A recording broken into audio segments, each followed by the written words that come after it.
It struck him as sudden. The hero Carderosa woke up. He still remembered his past life, even while living in the kingdom of Carderosa. He remembered that in his past life, he had been an office worker in Japan. An extremely overcrowded train, dull work, and unfair treatment from others. Freed from his former life, he was reborn as a prince from a country in another world. At first, he was briefly happy to have become a prince. However, this country is below the poverty line. The hero fought his mentor.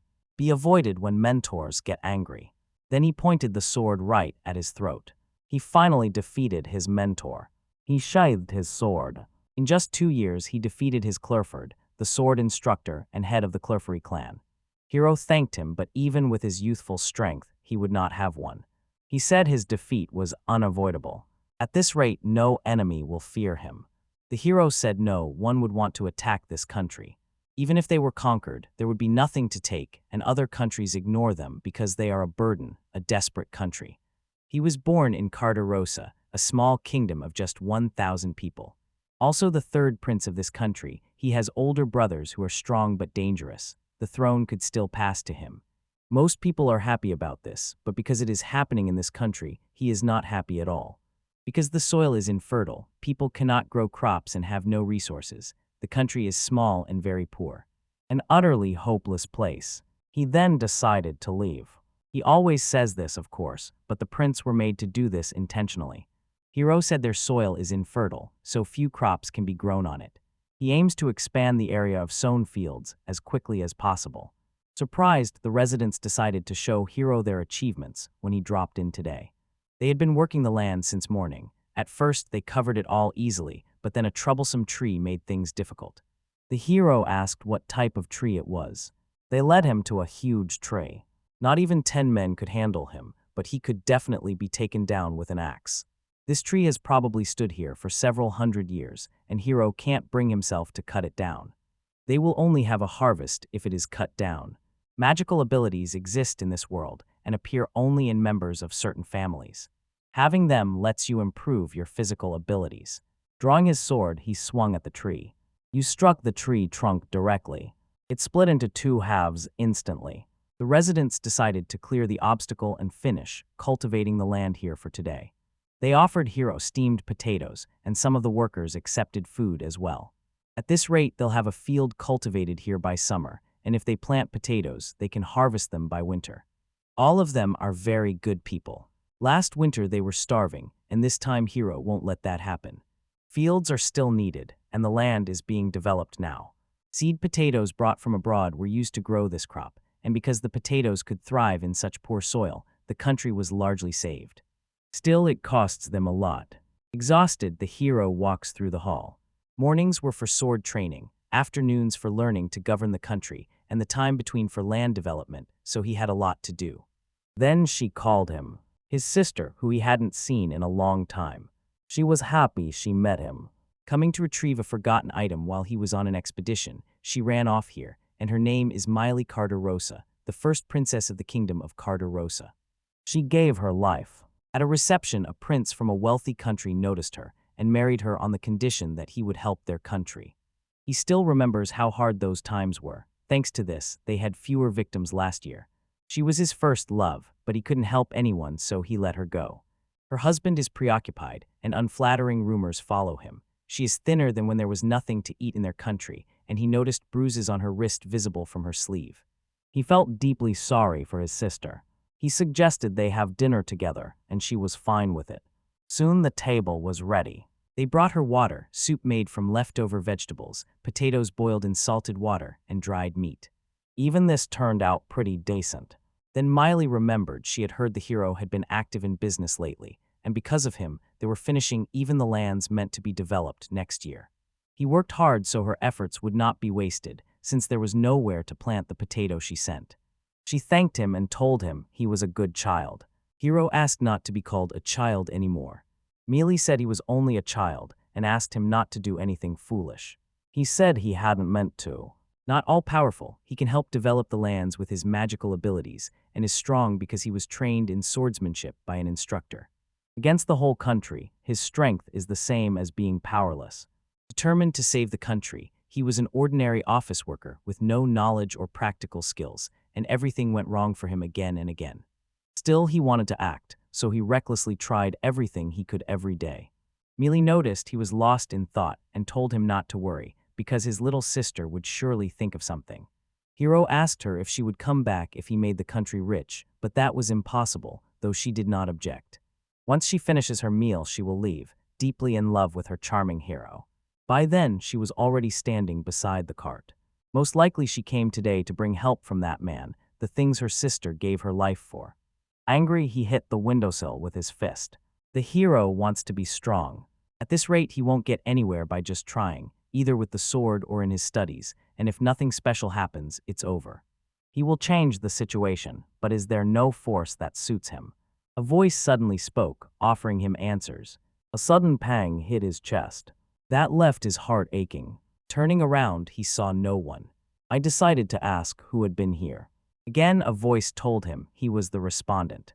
Something forced its way out of him, the pain burning hot, and a voice said it had always been inside him and had watched over him, and now, as he begged so hard, this will become his strength. Some people in this world are born with magical abilities, and if you have one, there is a small chance you can also wield a special power called magic. A mass of magical power that answers any question its owner asks. The one who answers is his magic. Later, Hiro sat in his room. The respondent lets you get the information you want about what the magician sees, with more detail as more magical power is used, and it can be used only once every 30 days. The feature was useful, but using it only once a month made things more complicated.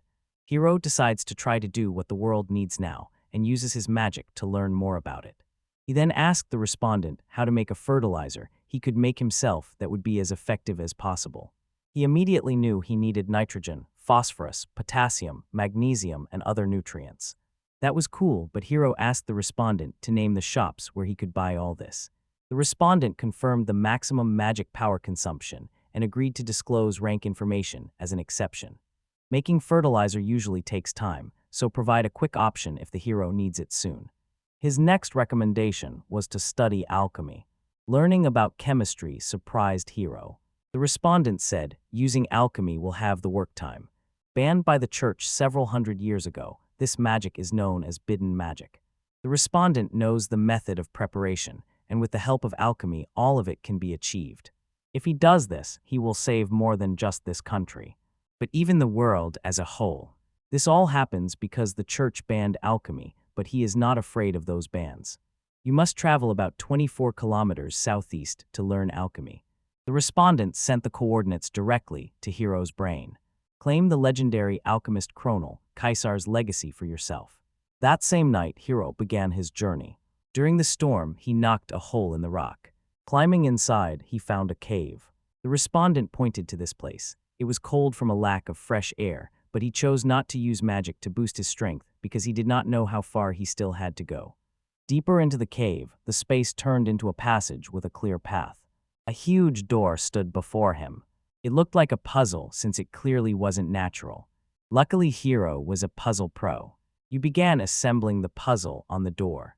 After he finished, the puzzle became a button and he pressed it. The door started to open slowly. Warmth filled the interior, and beyond it, a room was visible. Hiro entered the room and saw a beautiful view. At last, a successor has been found for Kronel's alchemy. He had waited 160 years and 32 days for this moment. Hiro asked whether he was Colonel Kaiser, the legendary alchemist. That was true, but not entirely accurate, because it was just a golem with a recorded memory waiting here for its successor. Alchemy could do the same, and Hiro understood the church would see it as a desecration. The golem suddenly said he had no time left because his existence was temporary, and the magic that kept him here would run out in 5 days. With every second counting, Hiro did not hesitate, and right away asked him to teach alchemy. Relieved, the golem was glad he had not hesitated and planned to cram alchemy into him in just 5 days. Hiro believed he was smiling. With only a little food and water left, he seems able to train for the next 5 days without rest or sleep, restoring himself with magic. The main problem is he won't be at the castle during this time. Golem said everything he learns in these 5 days will only be a foundation, and after that he will need to study the materials. After learning the basics and concepts, Hiro will be able to study effectively on their own. Then the golem asked the youth his name. His name is Hero Carter Rosa. When the golem heard his last name, the lineage and those eyes reminded him of someone. I didn't dwell on it and started the lesson right away. Hero was just happy about it and called him teacher. Nobody has called him that in a long time. After 5 days, he finished his training. The colonel asked whether the basis of alchemy was perfect. He replied yes, because alchemy is activated by infusing magical power in different waves into a special blue gemstone, unlike other magic. Alchemy is programming with patterns, sending waves of magical power into the code, and the blue gemstone serves as the compiler. Creating magic or code requires understanding functions, pointers, arrays, and parameters. After determining the seal's locations, thoroughly mix the connections between the magical powers. By combining and smelting these elements, one can produce matter, a body, a soul, or effects such as rational magic. Generalizing everything gives us something like this. The colonel was glad he could do it, because if anyone else had been there, he would hardly have been able to teach him the basics. Hero was lucky to know programming, because without it, learning the basics would have taken him a few days. Colonel said no other branch of magic compares to alchemy, which is the most rational and most beautiful magic. He's calm now and can finally leave. He accepted him as his successor and passed on his accumulated wisdom. Thanking Hero, he prayed he would have even more of this knowledge in his hands. Allow him to pass it on to the next generation. Hero thanked his instructor. Ultimately, he will certainly do it. He learned the basics and mastered both the concept and the idea. Later, he studied the materials left by the legendary alchemist Chronal Kaiser. He was given alchemy, a band art that vanished from the world, and with it he can change everything. Hero started studying alchemy 2 years ago. Alchemy is a processing technology based on materials, since everything needs a physical substrate, and you can only alter a substance slightly, not turn stone into gold. If you use this convenient magic, depending on the plan, you can make a lot of money and get rich. If you only think about yourself, it would be better for him to leave this kingdom, and he could find a place anywhere. He refuses because he loves his kingdom. Even with only this power, he will save the kingdom. He can bring his sister back. After studying many things for this, he will now start moving. He will get it done, even if he has to do it alone. At least that's what he thought. A girl greeted him and labeled him a crybaby hero.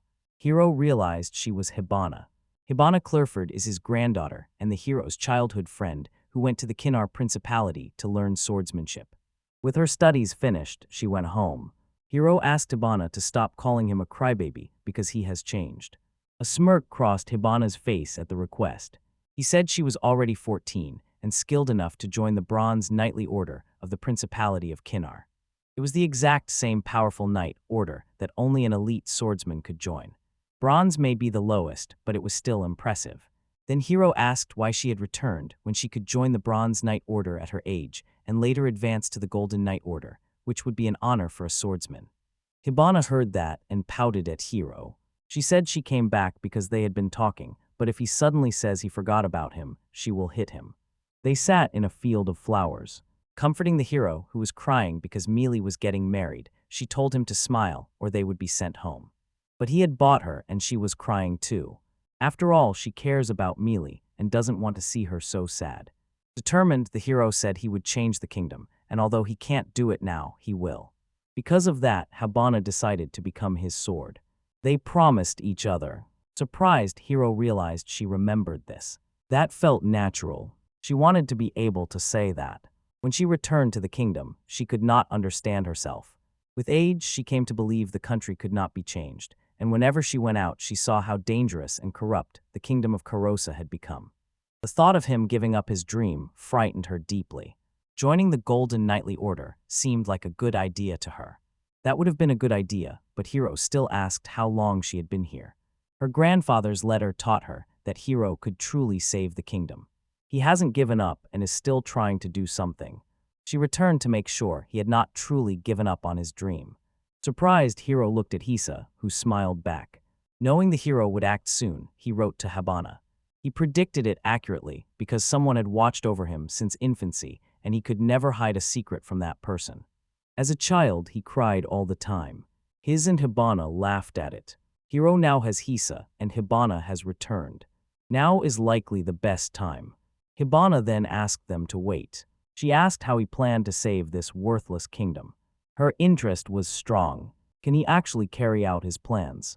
Loving this country, she wants to save what can be saved and honor their promise. If it's an impossible dream, their only option is to leave it. Hiro then decided to show them something interesting. He led them down to the basement. He led them into a huge hall with a library and a work area. Both his and Hibana were shocked. Neither of them knew the castle had such a basement because Hiro had created it. Hibana was surprised that Hiro had made all of this, both this room and the passage leading into it. One person would need several decades to build a stone wall and install electrical wiring. He agreed it was simply impossible to build something like that with the skills of the carpenters in their kingdom.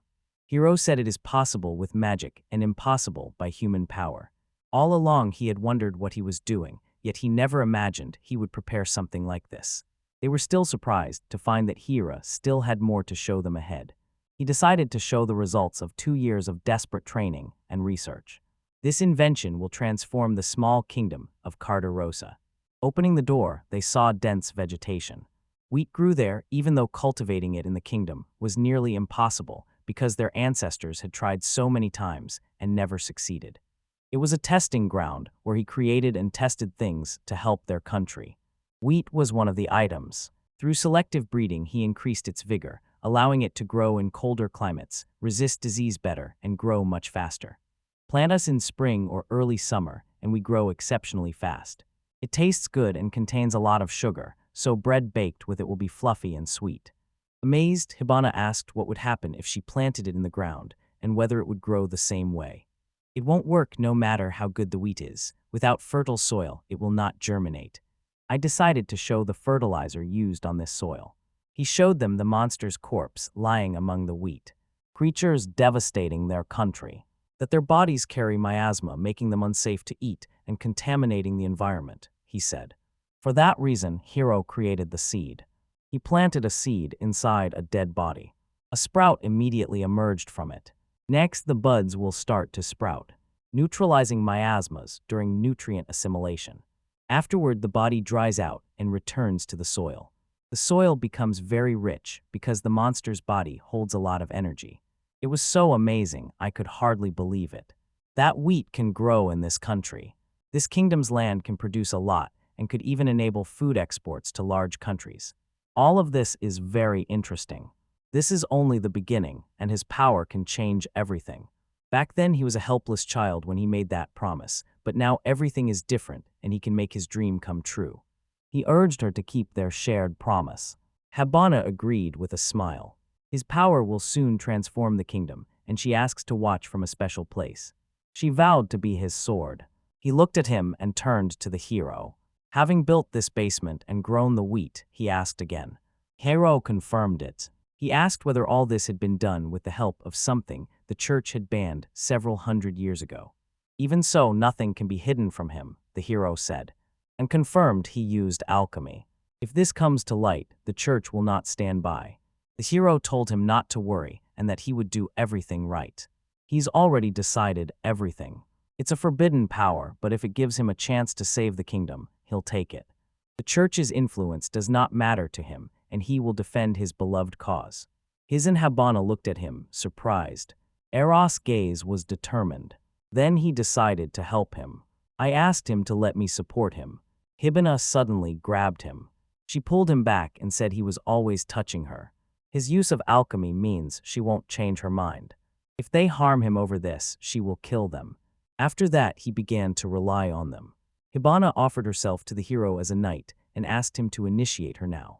He said that to become a knight, you must have an official initiation ceremony, and she cannot be the personal knight of a member of the royal family. This rule seems pointless to her. The royal family must personally initiate the knight, carry out the ceremony, and present the sword they made, because knighting is an important tradition and nothing can be missed. He wrote that he didn't mind holding a ceremony to show everyone she was his knight, because she had become his secret accomplice, and he needed her so he could act freely. Hibana suggested using a cheap sword, but Hiro refused because she would have to protect him with it. Jokingly, she asked if he could make her a sword using alchemy. Hiro had already planned to do this. A sword he forges can surpass even the principality of Kinar's sacred blade. In the Principality of Kenar, only 12 knights of the Golden Order are allowed to carry sacred swords, and he aimed high to join them. Without this ability, they cannot enrich their kingdom. Hiro asked Hibana to hand him his sword. Use it as a base to make a new one, and pick a sword that has been used for a long time, has a good center of gravity, and a long blade. The sword is made from an iron-based alloy, its blade expertly forged and polished, and he wondered how many decades of blacksmithing training it would take to make such a sword. Using magic for this feels unfair. He asked Hibana if she had any specific requirements for the sword. Her technique favors speed over weight and cutting over crushing, so the ideal sword would be light enough to maintain intensity, a bit shorter, and with a slightly lower center of gravity. The hero clearly faced more demands than they had expected. Still, he agreed and pulled the item from his pocket. Taking a stance, he began preparing the spell. He concentrated on these two subjects. Magic started forming around the small object. A second sword appeared in his other hand. He matched Hibana's sword exactly. He uses the bracelet like that, and the sword was made of mithril, a legendary metal. This is what alchemy is about. Standing before the knight statue, Hibana swung at him. She struck him squarely with her sword. In an instant, the statue split into two pieces. Hibana was taken aback by this. Cutting the statue, she felt nothing. Even Hiro was surprised. Without any magical strength boost, she managed to cut the statue in two. Determined, Hibana wanted to show him her true strength. Judging by her appearance, it's clear she can control magic well, but hasn't used it until now. She then turned to the hero. She asked to take the mithril sword, but the hero refused immediately. It's his sword and he lent it to her for a short time. He told her not to get too upset. He promised to forge her a sword far better than this experimental one. He planned to build it using the materials he had stored. She could not wait any longer. So eager for the sword, she cannot bear being let down. Hiro began making a sword for Hibana. He uses special materials for his swords. He avoids mithril and relies on high-quality materials when he wants a very strong blade. These are not metals. The monster fangs and skins he used as fertilizer were metal-like, hard, sticky, and tough to break.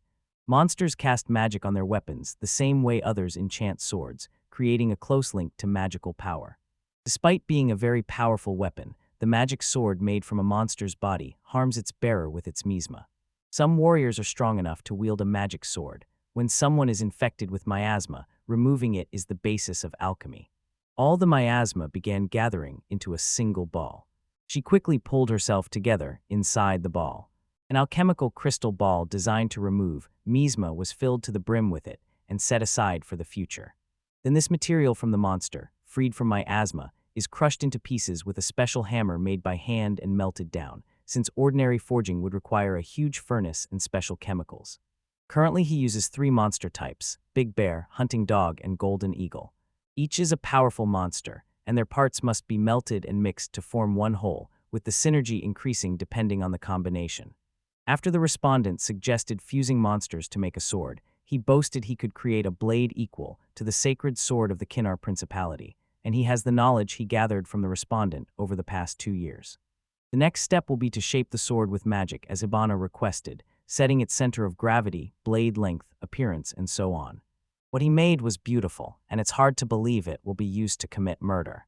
Finally, inscribe cutting runes on the blade to boost the sword's power. Then apply the enchantment. This is true alchemy. Magical power soaks into the material and enriches its essence. Enchanted base cut, aided by enchantment, made the sword stronger by reinforcing its base.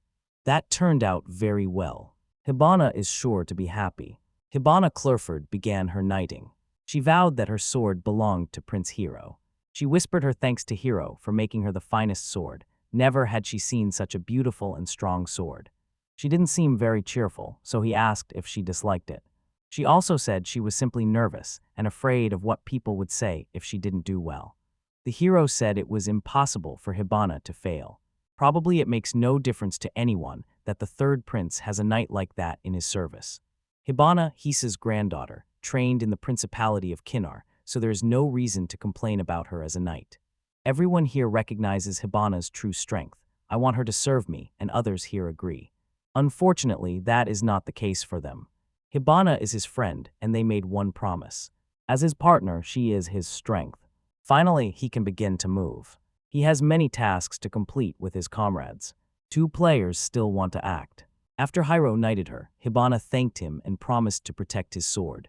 Still, she had something for him. This surprised him. She then showed him the toy sheep. According to her, it was his respondent, but it looked more like an accessory. Using responder makes him look like he's talking to himself, and it makes her a little sad, so she wondered what would happen if someone else took over as responder.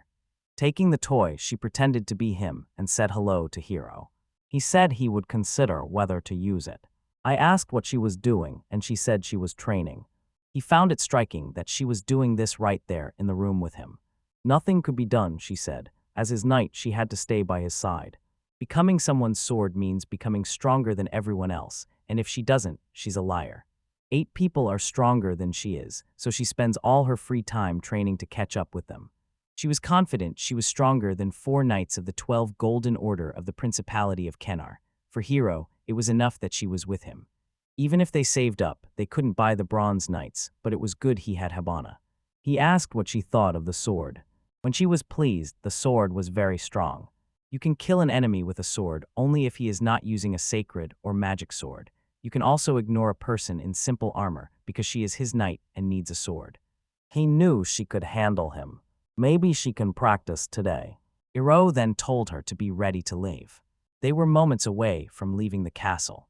A man suddenly appeared in the doorway, who asked Hiro where he was headed. Agatha's brother Cardarosa was the second prince of the Cardarosa kingdom. Agatha saw that the hero was, as always, busy winning the people's favor, and as a prince he made new discoveries while hiding his identity by posing as the town doctor. He asked what he should do next time because all sorts of rumors were spreading. He went to see what the hero was doing after he tried to distribute the wheat. Hero must be careful, but there is no escaping him. He said he has no intention of chasing popularity because he only wants this kingdom to become wealthy. Agatha was certain Hiro planned to remove him and his brother Takuma so he could become king. Hiro insisted he wouldn't do it. If people are knowledgeable in different areas, in politics he is no match for Agatha, and Agatha is better suited to be king. When the situation demands it, they need a strong king, and though Takumu's older brother is brave and a good strategist, his limited talent keeps him from being that. Agatha trusted Hiro because Mealy and Hiro keep this kingdom together. He even expected brother Agatha to say something like that. He said the hero is trying to jump over his head and hide what he's doing now, but he won't succeed. Hiro told him to stop talking nonsense and get to the point, because Agatha could not go to his hated younger brother alone. Agatha said he still isn't cute. Brother Tukumo asked me to pass this along. With his 14th birthday approaching, Hiro will be declared an adult and must serve the imperial family by fighting monsters, so he has been ordered to prepare. Agatha then noticed Hiro had chosen a single knight, though a whole squad would have been better. Hiro asked if he was concerned about him. Refusing immediately, he said looking after him would be unbearable. Hiro told him not to worry, saying he was strong but not as strong as Takumu's brother. Nothing about him changed. Agatha saw that the girl was filled with bloodlust and did not even try to hide it. He approached her and asked if she wanted to join him. Hibana was taken aback by the proposal. Hiro finally understood why he had come here. Brother needs a knight like Hibana, who has reached the rank of brawn. Agatha promised to give her a far better weapon than Hiro had. Hibana refused immediately because he would be boring. She has already promised to become the hero's sword. Agatha felt a little sorry, but an odd man spots another odd man from afar. He turned and began to walk away, then remembered something. He told Hiro to call him if he suddenly needed him for his plan. This is the real reason he came here. Takumi becoming king would end everything, and they must unite to make it happen. Most likely he intends to use Hiro to move ahead of Takumu's brother in the line of succession. Only he could effectively use Hiro's inventions, but could only craft devices and needed Agate's power. That was a great offer. He said he would think it over, and if Agatha suddenly decided she really wanted to help him, his help would be useful. Agatha then waited for him to give the correct answer. Hibana was deeply indignant. He invited her to join him so casually that she could never understand him. The hero confirmed that Agatha was sincere. Despite showing enough common sense to keep his words from being a complete lie, Hibana still considered him a liar. Ultimately, he always said bad things about the hero, so there is a rift between the brothers. Whether he is their blood relative is not even clear. One day his father suddenly appeared and said Hiro was his son. Naturally, the brothers are upset that a child of unknown origin has the right to inherit the throne. Then the Bana remembered what he had just said. Again, she asked if Hiro doesn't want to become king. Indeed, being a prince suited him better because he could do as he pleased. Becoming king will leave him no time for alchemy, so he will blame his brothers for everything. Hibana still thought he would become king. With good intuition, she naturally wants to be the king's knight. They decided to go, and today they would need the strength she was so proud of. After a while, they found themselves in the forest. More precisely, the Devil's Forest. Here she can take on powerful monsters. Hibin was glad because simple training had no effect on her. That's some big talk for a place this dangerous. Devil's Forest is a forest where evil monsters live and can cause massive damage to the surrounding territory. Even when monsters are killed, their bodies cannot be reused, so the corpses must be left in the forest, placing a heavy burden on the kingdom of Carderosa. Hibana asked whether they were sure this kind of clothing would work for a stealth mission. But Hiro said he made these clothes with alchemy.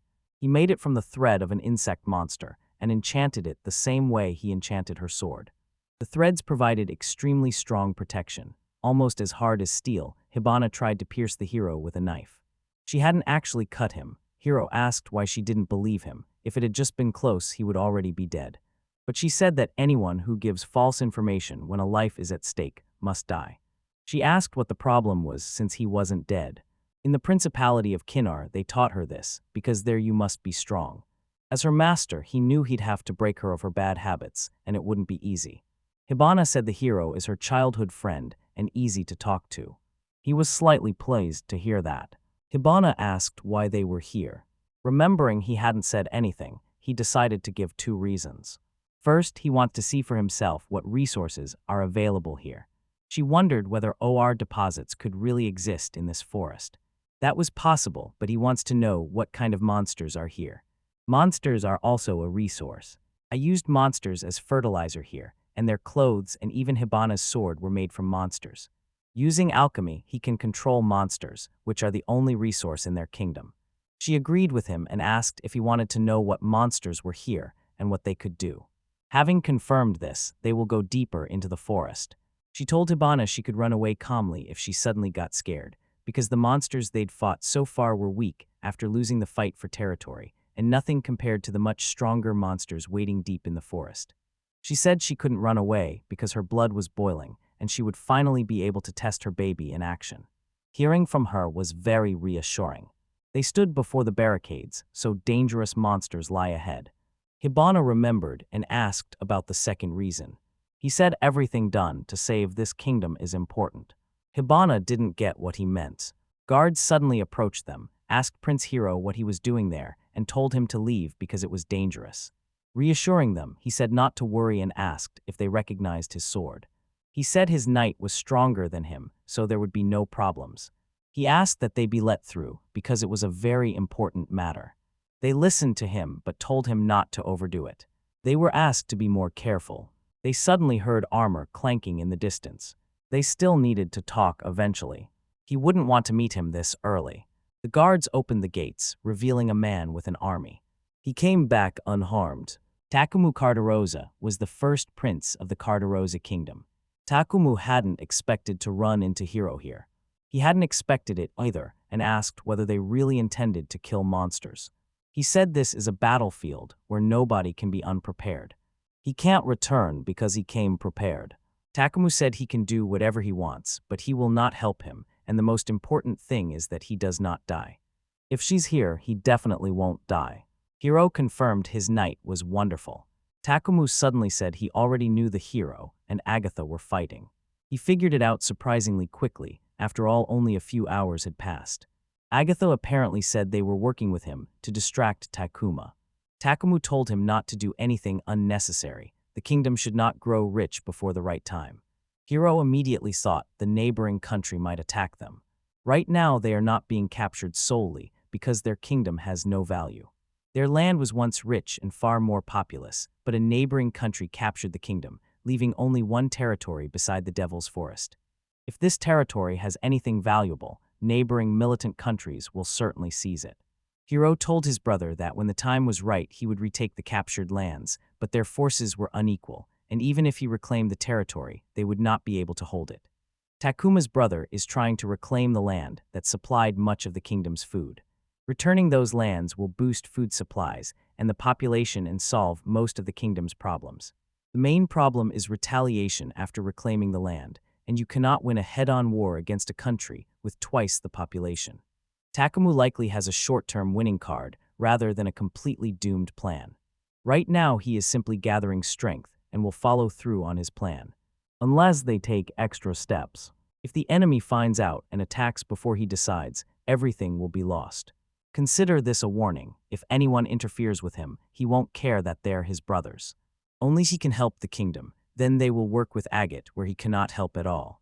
They're smart and a little strange. They are essential to the kingdom. At first they were a little tense, but after a while they began to leave. Hiro exhaled as they walked further away. This is a warning. If he keeps doing this, he will definitely die, but he still refuses to let go of his hands. Believing that war is the only way to make a kingdom rich is partly correct. Brother Agata knows what Brother Takumu plans and is on guard. The chances of defeating the neighboring countries are low, and they will not be able to keep winning. Knowing this, he believes that if he leaves everything with Takuma, they will die. That's why he didn't offer to help the man he hated, even though he planned to stop him. Agatha and Takumu plan to save the kingdom in different ways. Takumu wants the kingdom to become a vassal of a strong country, so that country will protect them from neighboring countries. Agatha sees Takumu as an obstacle she cannot do anything about. Strangely, two brothers are at odds, each trying to save the kingdom in his own way. Though their desires are the same. He noticed Hibana had gone quiet. At first glance she knew he was powerful, but he was a different man when armed on the battlefield. As the kingdom's strongest man, Hiro understood her. He could even defeat a Golden Order knight if they both used the same weapons. Hiro asked whether it was true, saying it was strong but not to that extent. If he really plans to kill Hiro, Hibana will have to fight him, and he asked whether she could beat him. She said he'd wait 3 minutes. Hiro understood everything and will avoid a violent confrontation with his brother. If a collision occurs, she will allow him time to escape. It felt like a hint of how he might die, and he would take any chance to avoid conflict. He will need Brother Agatha to spread his inventions, then Brother Takumu and his army once the inventions have spread and their kingdom becomes rich. He plans to arm his brother's army with powerful weapons created through alchemy. I also want to return the captured lands. They will have the military power to retake and defend the lands, and he wants Takumu's power and army. His brothers are charming and strong-willed, but hard to talk to. Hibana saw that the sun's rays barely reached here. At last, they began searching for monsters. When Takuma's brother arrived, the conversation was interrupted, and she reminded him to explain the second reason. Remembering that, Hiro still decided to explain the second reason for the trip. The second reason involves salt. Hibana was surprised to learn about salt. She asked whether he meant the salt in the Devil's Forest in the Rocky Mine. Hiro said that there is a sea behind the forest he saw on the Great Alchemist's map. Ivana was surprised to hear about the sea. She saw it as an opportunity, because if the map is accurate they could get as much salt as they want from the neighboring kingdoms where only rock salt is available, and enter a new market. Since everything was correct, they should stop debating whether the sea exists and accept that it is there, and focus on building a safe road because this is important. Monsters and terrible roads make this forest dangerous even for ordinary soldiers, so he built a compass. After adding a magic arrow to the compass, he wants to combine the search with testing it. It determines the current location using these two stones that point in the same direction. He's relieved to have confirmed the regular compass doesn't work. Then Hibana stays calm and avoids thinking about problems. After all, she's scared of monsters, she said with a laugh. Just as they remembered the monster, she heard a noise. In the end, she noticed. That was a great opportunity. Hiro told Hibana to watch his fight and not help him. As his protector, she agreed because she needed to see his abilities. He began shaping the mithril. The mithril transformed into a bow. Next, he began transforming gunpowder and created the red lotus explosive arrow. He finished the fifth form transformation and forged the magic bow.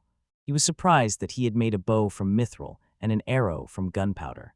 He began applying analysis, yet it appeared as a magical vision in his right eye. This spell boosts the eye's insight when you invest magic, allowing you to predict and see through a creature. Examined the monster's muscle structure and center of gravity, then noted the following movements. He decided to add some wind. He fired an explosive arrow from his bow.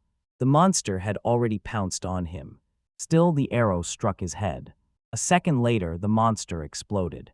Hibana realized the hero had anticipated the monster's jump and blew it up. Sealing the magic power, he triggered it with a single blow against the gunpowder. The monster proved very tenacious. Without that action, they would have no chance of winning. Once again, Hero heard rustling behind him. Then he turned the bow into its second form, the magic spear. It surprised her that the hero wasn't a swordsman. He claimed to be an alchemist who could use everything he made. Use a bow for long range and a spear for medium range. A sword for close range, and if they get too close, he has a knife and a shield for protection, and for a strong blow, he uses a hammer. This was a weapon with 1,000 faces. Mithro's magic transformation. Hibana liked it, but he thought using a weapon that could change would break the rules. Because he had only one weapon, he wouldn't get far from your sword and would become a burden, so Hibana pushed him aside. She stood directly in front of the bear monster. She strikes with her sword, cutting off his paw. She then struck at the bear's leg with her sword. She dashed straight toward him again. Cut off this head. You can sever his limbs with a single blow. He and Hero valued different things. It's still not bad. There wasn't even time to breathe, because she had an elegant sword technique. He asked if all the people in the Principality of Culinary were monsters like her. She reminded him they had 8 others who were stronger than her. Still, they pose a threat to them. She asked why he thought that, since they weren't at odds. Right now, the kingdom of Catarosa holds no interest for them, but when he enriches it, the story will change, and they can destroy the kingdom while it is weak and seize all his inventions. Strengthening the kingdom is as important as enriching it, so he wants the landmark. A kingdom so strong it can defeat the Principality of Culinary, and if it becomes that strong it will not lose to anyone. As a prince, he thinks about such things. She asked if we could take these claws for them, because they are quite sharp. He carries a special miasma bag for this occasion. If it hadn't been for him, the miasma could have killed them. Hibana asked whether they should treat them. Hero said he'd need magic to do this, and wants to save it for more important needs in the forest, so he can't. By the end, she lifted 30 kilograms easily and was ready to go. Hero hasn't finished exploring this forest, so Hibana wants them to face a tougher monster. He asked if she knew the bear was called a blade bear, and said anyone who meets it will die because it hasn't a rank and is extremely dangerous. He was much stronger than him. I realized that as long as Hibana stayed with him, they could not kill him because she was a very reliable knight. At last, they reached the sea. Salt filled the air, and at first Hibana couldn't believe they had reached the sea. Seeing the sea, Hero felt inspired right away. That is salt. If they bring it from here, they can sell it to neighboring countries and earn money. After a half-day trip that proved worth it, he asked Hibana how much more she could carry. Carrying about 50 kilograms of monster material now, she can still carry another 50 kilograms. She asked if he wanted to know whether she had managed to save him, because she couldn't put too much pressure on herself. They will take 100 kilograms of salt, and he will take half. Hibana asked whether he really needed to take so much at once, since they had already found the sea. He said if they took 100 kilograms at once, it would make a good gift for the kingdom. Each person uses about 15 kilograms of salt per year, so 1,000 people need 15 tons, and bringing 100 kilograms 15 times will replenish the kingdom's annual salt supply. To make things easier, he'll be a bit reckless. He hoped to collect the salt by the end of the day. He suggested they start making salt. Hibana asked if she could help, and he said later. Deciding to go fishing while she waited, she immediately undressed. He wondered if she was ashamed. She quickly caught a fish to eat. The water was nice, so she asked him if he wanted to swim. He would do it after he finished what he had come for. He braced himself to cast a spell. Rowing, he pushed the water aside. Then he turned sand into a glass pool. She was surprised he did it. I wondered how many days it would have taken if they had built the pool the usual way. Hiro stared at Hibana in her swimsuit. It was too early to be surprised, he told himself. He will make a hose from his intestines, which is a disturbing sight.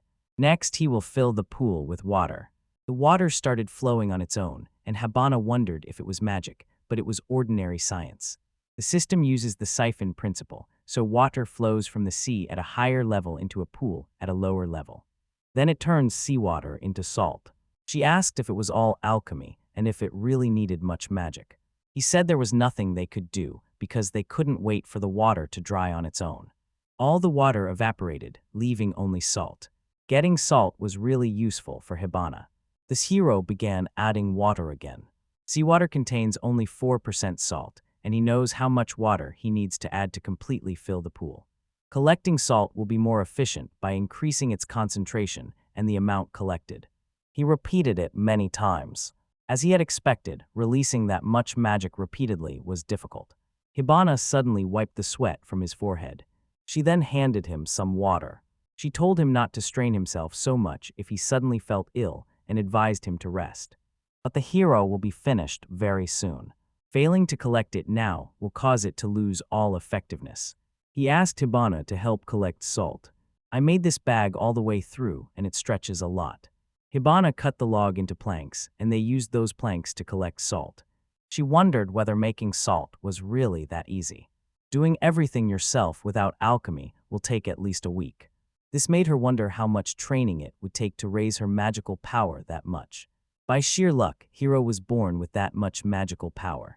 Remarkably, he has so much magic, and the more magic someone channels into it, the more information can be gained, and only he can use it to its full potential.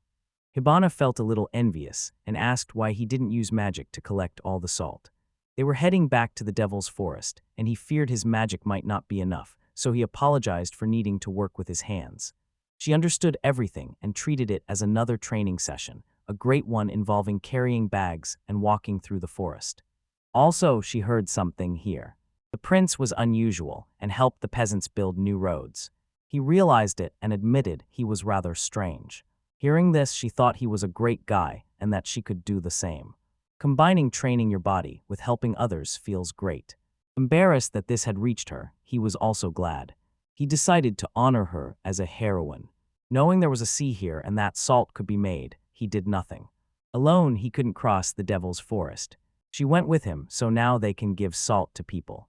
He's thanked her for helping him. A little embarrassed, she was still happy.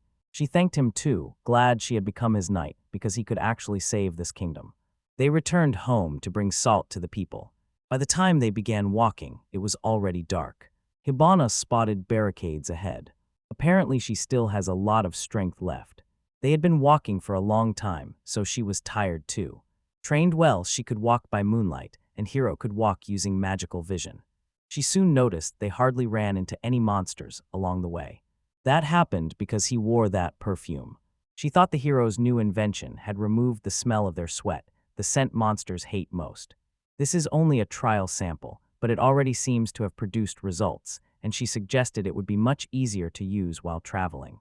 He used it to see what kind of monsters were here, and he would not use these spirits if he had a choice, but circumstances and fatigue made avoiding them dangerous. He learned that 11 types of monsters live in the forest, and that these perfumes do not work on 3 of them, because some do not find the smell unpleasant, and others have no sense of smell. His goal was to let ordinary soldiers safely pass through the forest using spirits, and that was also the purpose of the test. Hibana understood everything he had explained. It was a hard day. He learned about monsters, tested the compass, reached the sea, made salt, and tried the perfume. Perhaps the most important thing is about to begin. Right as Hibana was about to ask what he meant, the guards called to Prince Hero. They were very worried because they had been away for a long time. Apologizing for asking so late, he said he urgently needed to go to the castle because the brothers were definitely awake. The man determined to save this country cannot wait until tomorrow, so he asked them to inform Takumu and Agatha that he has salt. Takumu and Agatha stood among the guards in the room. In the center, placed bags of salt. Just then, Hero entered with Hibana, who greeted them. Agatha complained that he had called them, but arrived late himself. The hero apologized, saying they were dirty and needed to change. He asked whether salt was a factor. They were clearly worried he'd found salt. Everyone here has their own dream. Prince Rosa, the first prince, is the kingdom's strongest warrior, who plans to save it by force and reclaim the rich lands taken by neighboring kingdoms and their inhabitants. Second, Prince Agatha Rosa is shrewd and calculating, and his goal is to save the kingdom through diplomacy by making it a vassal of a more powerful country. Hiro Carderosa is as capable as his brothers. The third prince's position is that of a spare brother. So far he had done as he pleased, but he seized the chance to give salt to the people, and today he will fight for his dream. Instead of dragging it out, Takumu asked him directly where he had gotten the salt. Hiro said a sea lay beyond the Devil's Forest, where he built a pool and evaporated the salt. Yes, if that was true. How many people have died from salt? The neighboring country demands salt, so they sell their treasures to buy it. They lack enough food but discard it, so their people die of hunger. Their kingdom urgently needs salt. The lie about salt is merely a mockery of those who shed tears. Hiro said he wasn't corrupt enough to lie about the salt. Takumu understood it all and praised him for that. Asking a man who is aiming to be the next king to acknowledge his achievements is a bad move. It's not what he expected, but now is the time to ask him. Then he asked Takumu for one thing. Only with Hibana can they pass through the Devil's Forest, and no one else can. If anything happens to them, the salt will not be delivered, and they cannot be left without it. He requested his army from him. Takumu agreed without hesitation. Tomorrow he would pick his best fighters, send them, and see them off. Hiro was glad Takumu was coming too, so he could show him how to make salt. He can rely on soldiers personally trained by his brother, and it's actually good they didn't ask him anything. Agatha suddenly said they were out of their minds. This was the Devil's Forest where it was easy to get lost, and they had to consider what would happen if dangerous monsters attacked since their kingdom was on the brink, and they could not let their soldiers die in vain. Unlike Takuma, he understands this easily and has achieved great results. Takuma wants to organize a stable supply of salt. Agatha is not interested, but he needs to be convinced or there will be a lot of problems. When the hero told him to calm down, he created magical devices. A magic compass that can find their way back, so they will not get lost, and if they use these spirits, 3 of the 11 monster types will not come near them. The best squads should be able to handle the remaining 3 types. Information about the monsters and their weaknesses has been prepared. He doesn't know how to handle the new types of monsters and can't do anything about it yet. Takumu agreed with Hiro because he and his knight had traveled the whole way together and had confirmed that the compass and the spirits worked. Kumu asked if his army could do what Hiro could do. If Agatha meant that, he'll see it as an insult. Agatha then said there was no guarantee Hiro was telling the truth. Takumu then pointed out the huge amount of salt the hero had brought, and Agatha still doubts there is a sea beyond this devilish forest. They will be able to rescue their subjects. After hearing all that, Agatha agreed. Securing salt is a top priority for him. I decided to ask Kuro how he knew there was a sea behind the forest. He can't go into such a dangerous place without being sure he has explored everything since finding this sea, and he must have a reason for that confidence, especially how he managed to make so much salt in one day and why he made tools for traveling through the forest. There is a reason for all this. He had always been impressive and frightening, but this is too much. He told Hiro to explain himself, or he would not believe him. This time Takumu agreed with Agatha. Hiro couldn't tell because too many people were talking. He asked them to release the guards. That was his condition. After a while, they were left alone. A guard stood outside the door, yet he still felt uneasy. One day his father told him he had been adopted. They probably see him as a little brother, and he's afraid of the power they show. They and their brothers have different ideas about saving their kingdom, and they know it. Despite being brothers, they are enemies. To make his wish come true, they need the power of these two, so hiding his power from them would be a mistake because they may still need it, and he will reveal his secret. The brothers want to save the kingdom, and if they are sure his help will save it, he will support them. He believes in their love for the kingdom. He must persuade them that this power will benefit them. He said he inherited an alchemist's estate, mastered alchemy, made tools using alchemy, and learned about the sea from a map in the inheritance. Now that they had heard this, they could expel him from the kingdom, and he wondered what they would do. Takumu will ask whether he understood that alchemy was forbidden by the church. He won't get away with just dying now. Still, he will save the kingdom using alchemy. Without action, it will die.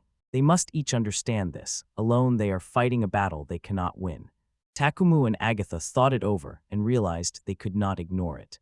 Then he asks Takumu to assemble a squad of soldiers with magical weapons to attack neighboring countries. The hero also understood this, a good observation.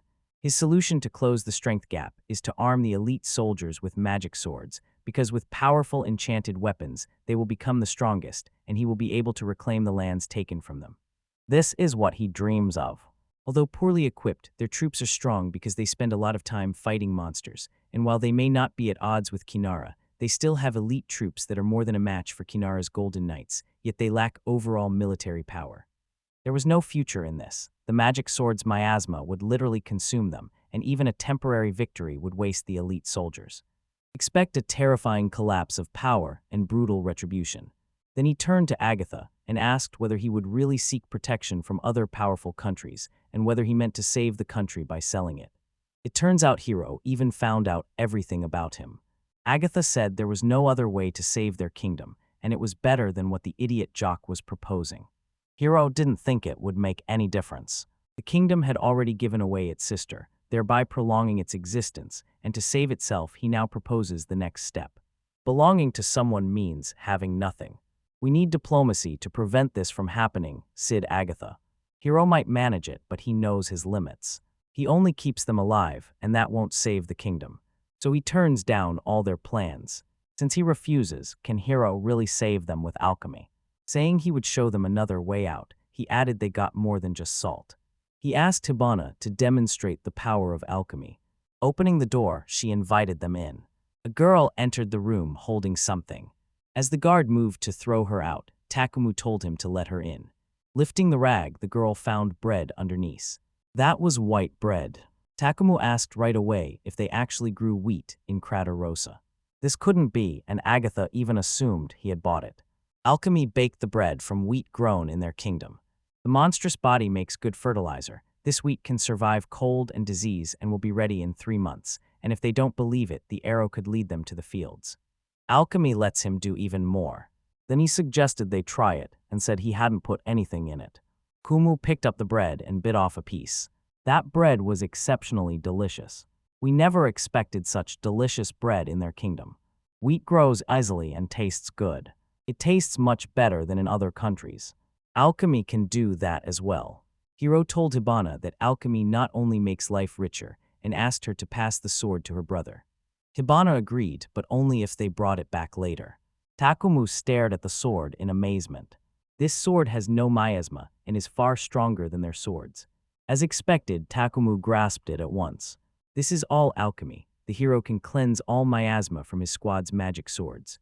No, he will make them even better and forge swords that surpass them. He repeated that he rejected Takumu's idea of war and Agatha's idea of a colony. He will make this kingdom wealthy through alchemy, and they have salt, wheat, and swords. He will show them a wealthy kingdom that can defend itself against other nations. With all this, they can protect themselves, and he wants to do more than just protect them. Their people have suffered enough, and they deserve to be happy. He is not satisfied with simply ending hunger. He aims to make the kingdom prosperous. Takumu and Agata stared at him. Then they laughed loudly together. Takumu's plan to sacrifice his knights' lives would be far worse than his younger brother's alchemy. Agatha agreed that it would just waste their lives. They even said that Hiro was right. Their plan only caused a delay and would not bring prosperity to the kingdom. Deep down they knew it, yet they refused to give up, and he wanted to save the kingdom. Odd that he is glad the kingdom will be saved. Still, he was better. Though he is laughing, the hero can tell he is sad. Seeing their resolve to save the kingdom, he revealed his secret to them. Though the form is different, the meaning is the same. He asked them not to say he could handle it alone, or that everything they did was pointless. His one request was that they help him. He can make this country rich, but he can't control everything or fight like Takumi. He will be unable to inspire people or negotiate with neighboring countries. Alchemy can only make useful items, but if you use it incorrectly it will fail, so nothing will work and he needs their power. He says he wants to use both of them. Agatha called him stupid. He can't seriously think they'll just go along with him. No, he wants them to use it. He trusts their strength and intelligence. United, they can save their kingdom. He can work from the shadows, but he needs them at his side.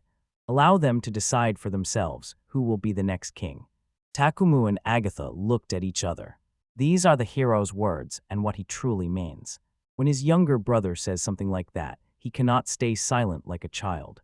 With Takumu's army now at his side, he will act as a general, not a prince.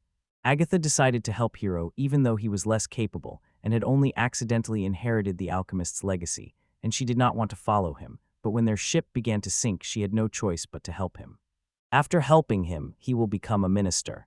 The hero asked what they meant. Takumu said he had stepped down and given the throne to him.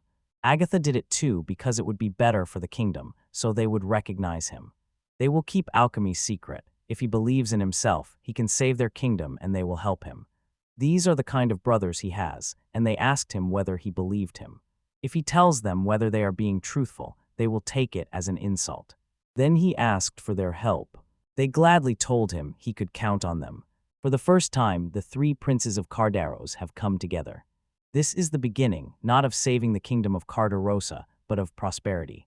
Convinced that if they united, nothing would be impossible for them, he was mistaken. Hero Cardarosa, reborn as a prince, strives to bring prosperity to his country. Morning arrived and the hero woke with a big yawn. He looked tired after the talks with his brothers. He disliked it a lot. You heard a voice behind you ask whether he was going the right way. Takumu's squad and he had gathered their equipment and were heading toward the sea. It was good they all came together in the end. He was ordered to study alchemy to enrich the kingdom, manage the army, handle domestic politics, and negotiate with other nations, but he could not do it all. He can confidently trust his brothers with tasks they're good at. One problem remained. After his brothers gave up the throne, he automatically became the next king. Agatha handled the usual tasks, but there is still work only a king can do. Hibana said yesterday was cool, as befits a prince, but now she has to call him king. He asked her to call him hero, that's the name he wants.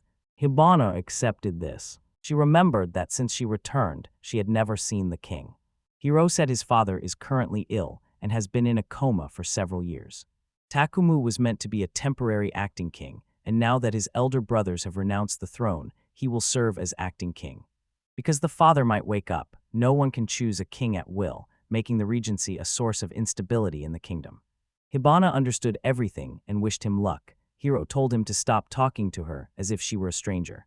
If he is very busy, she will be too, since later events might lead them to send an assassin. Agreeing with that, she decided to train harder and get stronger. Unsure how to work with a sparring partner, she knows training alone will not let her jump above her own head. She asked if he knew someone strong. Hiro suggested she ask Takuma about it because he is now looking for a sparring partner. Suddenly, Hibana asked whether Hiro could win by using alchemy, and he replied that even with a good weapon transformed by magic, his brother would still break it. Unusual, strong, and skilled, that's who he is. Anti added that she couldn't compare to him. He was pretty straightforward. Takumu is a military genius who excels at strategy and is even stronger in personal combat, and during a skirmish with a neighboring country, he noticed a five-fold difference in strength. By saying she is not fit to hold a candle to someone, Hiro only challenges him more. In the end, she has changed. Hibana had one more question and asked who had baked that bread. She knew wheat was great, but making such delicious bread from it definitely took skill. Hiro said this was his secret employee, and he would introduce her to it later. Confused that the secret agent was a girl, she heard the hero immediately say there was nothing between them. Takumu suddenly stepped up to Hiro and spoke. He asked if they had lost their way. The compass shows they're on the right track. For a moment, Hibana mistook it for a bear. The soldiers kept walking farther and farther. Hiro expected they'd just go to the sea today, look around, and leave. Takumo said they would set up camp by the sea. Making salt would take strength and time. It wasn't only about the knights, he would recruit people for the escort. The kingdom was wise to have about 50 unemployed knights. With the remaining knights tied up in the royal fields and unable to train, it is more efficient to build a base and escort the actual miners to the sea than to send valuable specialized knights to mine salt. Takumu asked whether he could build a road using his own strength. Too many trees and tall grass make it hard to walk and create many blind spots, so be very careful when defending yourself. No one knows how many years it will take to build a road in the Devil's Forest. They need the road for more than transporting salt. Everyone will need good food, and eventually a fishing port will need to be built. This road is vitally important, and because large carts will carry ship cargo along it, it should be made safe. To build the road, they have to fight off monsters, cut down trees, and prepare the land for a road about 20 kilometers long. Hiro wondered how strong he'd have to be to keep working without getting tired. There was no end in sight, and the work was too dangerous. Suddenly, he admitted they were wrong, and wondered why they had to go through the Devil's Forest when all they wanted was a safer road to the sea. Takumu thought he was saying something strange again, but Hibana was already used to it. Hiro said he would do it before winter. Only 3 months remain, and he promised he will handle everything. Hibana felt uneasy because she knew he was up to something. He's excited about it. At last, the soldiers reached the sea. Everyone lit up because there actually was a sea here. The sun was already setting, and they had been walking for a long time because of the crowds. Fortunately, they would not have to spend the night in the Devil's Forest. Suddenly, the soldiers shouted that they could see the sea for the first time and that it smelled of salt. The best soldiers act like little children. After they set up camp, everyone will be free. The soldiers chatted, clearly more interested in food, especially the fish from this sea. At last, they started setting up camp. Installation is completed fairly quickly. It's all because they're excited about the sea. Takumu asked Hiro and Hibana to join him for fishing. I don't really want canned food, but with the sea so close you can eat something tasty. All three were already sitting on the cliff with their fishing rods. Hiro caught a fish with his fishing rod. No one was here and the fish were careless and easy to catch. She asked if the fish was edible. Hiro said it can't be done until the poison is removed. Takumu wouldn't mind eating a fish like that if the poison was very weak. Using simple bait, they got bites. Takumu then turned to the hero. He stepped down and gave the throne to him. It appears not all of his subordinates have accepted this yet. Takumu was right. Everyone admired his strength and never thought they would have to obey the hero. Nothing could be done about it. Soldiers will not listen to words. They need to be shown force. Hiro asked what he should do while he couldn't challenge Takuma to a duel. Suddenly, Takumu said it was a pretty good idea. At this rate, he would never see a prosperous kingdom, and he could not defeat Takuma. They will be exposed immediately if they try to collude, because he has already trained them. He proposed letting personal knights fight in royal duels, so he can beat Takuma. A personal knight holds the same power as a king. Hibana immediately admitted she was weaker than Takumu, and he confirmed it, adding he would train her. He was going to do it regardless. After all, they need a hero who can endure anything. His personal light must not be weak, and Hibana should train with Takumo to surpass him. He asked whether she regretted it. She refused because she felt she had no right to regret how different their strengths were. She's quite happy and sure to get stronger. The answer was good, but improving it would take time, and Takumu could not wait. The duel is set for a week from now, and if she fails, Hiro will provide a weapon crafted by Alchemy. Together they can defeat him, and he will be accepted as a strong king. Hiro gladly accepted his offer, and Hibana was fine with it. Everything is decided, but he must say one more thing to test the hero. Claiming he would strengthen the kingdom with alchemy, he would not trust it unless someone proved this girl could defeat him. He asked me to remember this carefully. He got everything right. Hiro was going to do it all and show him. The soldier came and said they had finished pitching the tents and could start cooking dinner. Beating Takuma feels like a miracle. He would say holding out against his brother for 3 minutes was enough, meaning they had no chance of winning, and all they could do was buy time. She will train with her brother, but they cannot close the gap in strength this week. Hibana said he felt a bit depressed, which is interesting. For an alchemist like him, nothing was boring. He searched for a way to outdo his brother, and a weapon to make up for this terrible difference. He was furious about it. As night fell, the soldiers sat by the fire and cooked fish. According to the plan, they were to clear the beach tomorrow morning and start making a salt field. Hiro wrote down how to make the tool and told them to follow the instructions. They would be left alone tomorrow because he and his brother Takumu would be gone. Some distance separates him from his brother's soldiers. Hibana asked if he was going to use the pool. He replied that salt should be mined without magic, so people who don't use magic can mine it themselves. They went back to the start and added a lot more work. The hero still believed it was necessary. Her brother said that if she didn't win, he would not claim alchemy could save the kingdom. A country without a large power gap with other countries can do anything. Originally, weapons were made for the weak, and the ideal weapon is one anyone can use to kill anyone. In the past, people thought a rich country would be attacked, so it built powerful weapons. First, reduce the enemy's strength, and Takumu, with his incredible strength and knights, will deliver the final blow, since this is his main tactic.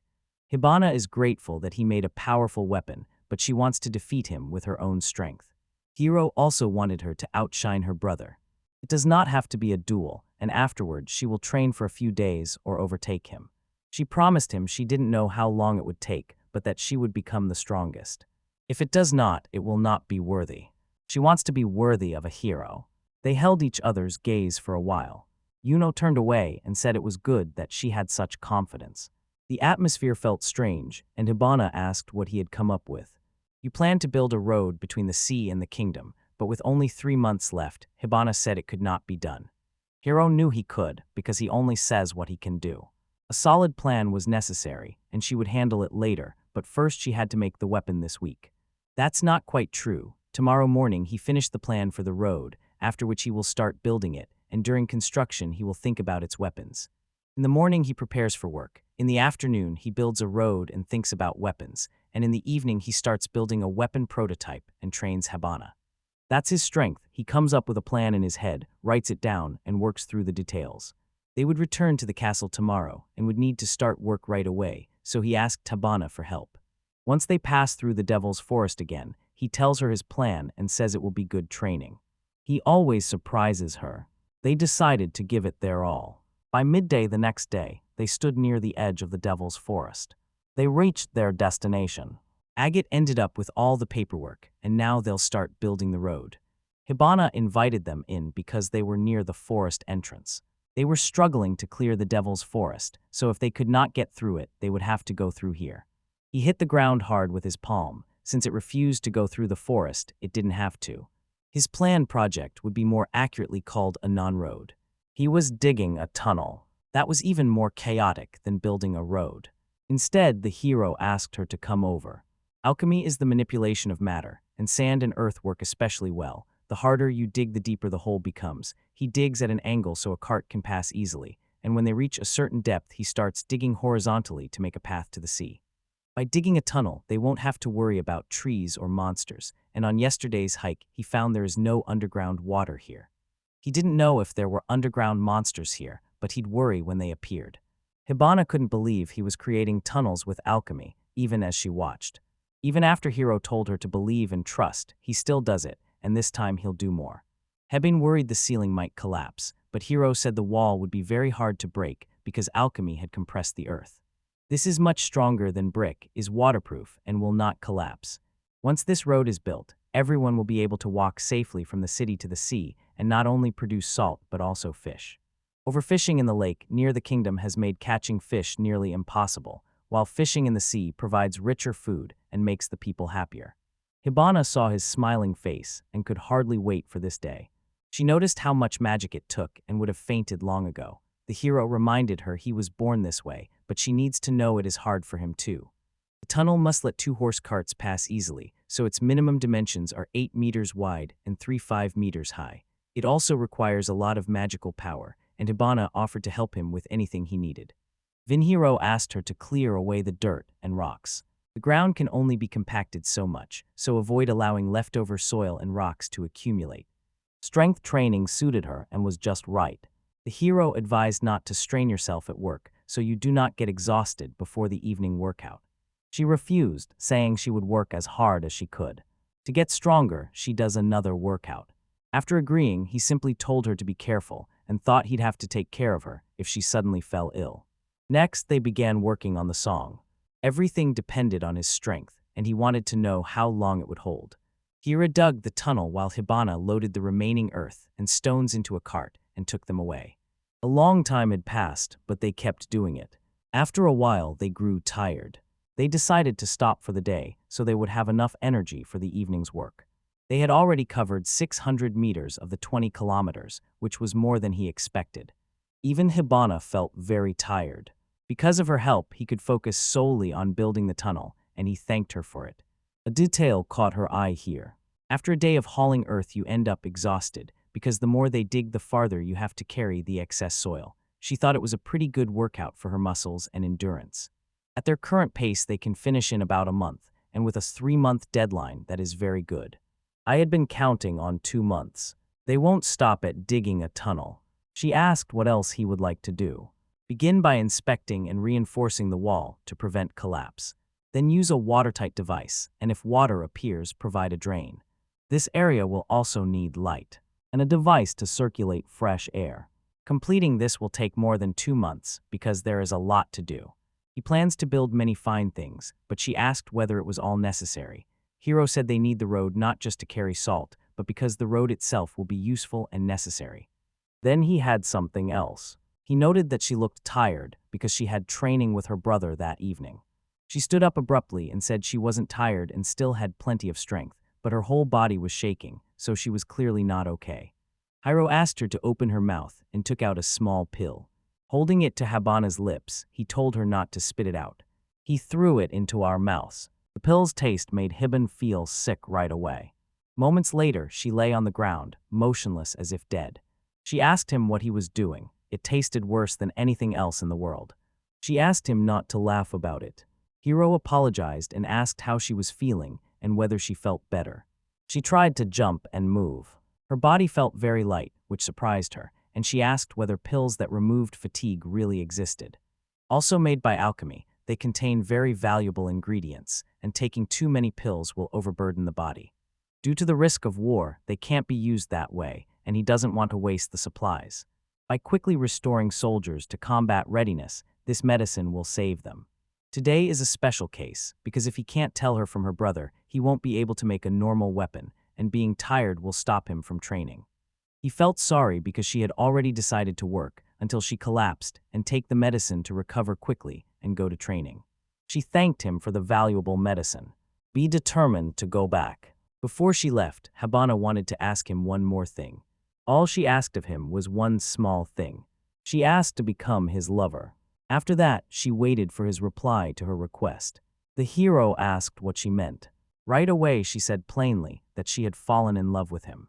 So she decided to confess to him. He can keep their relationship secret, but she cannot be his queen, and she wouldn't say that just to please a man. He wanted to know if she was telling the truth. Hibana truly fell in love with him at that meeting when he dared to stand up to two brothers. So she tells him this. She asked how he would respond to this. Then he asked whether Hibana had ever dated anyone. No, she hadn't met them, but she believed they could handle it. People are animals too, you just need to trust your instincts. They held each other's gaze for a while. The hero turned around and asked her to give him time to think it over.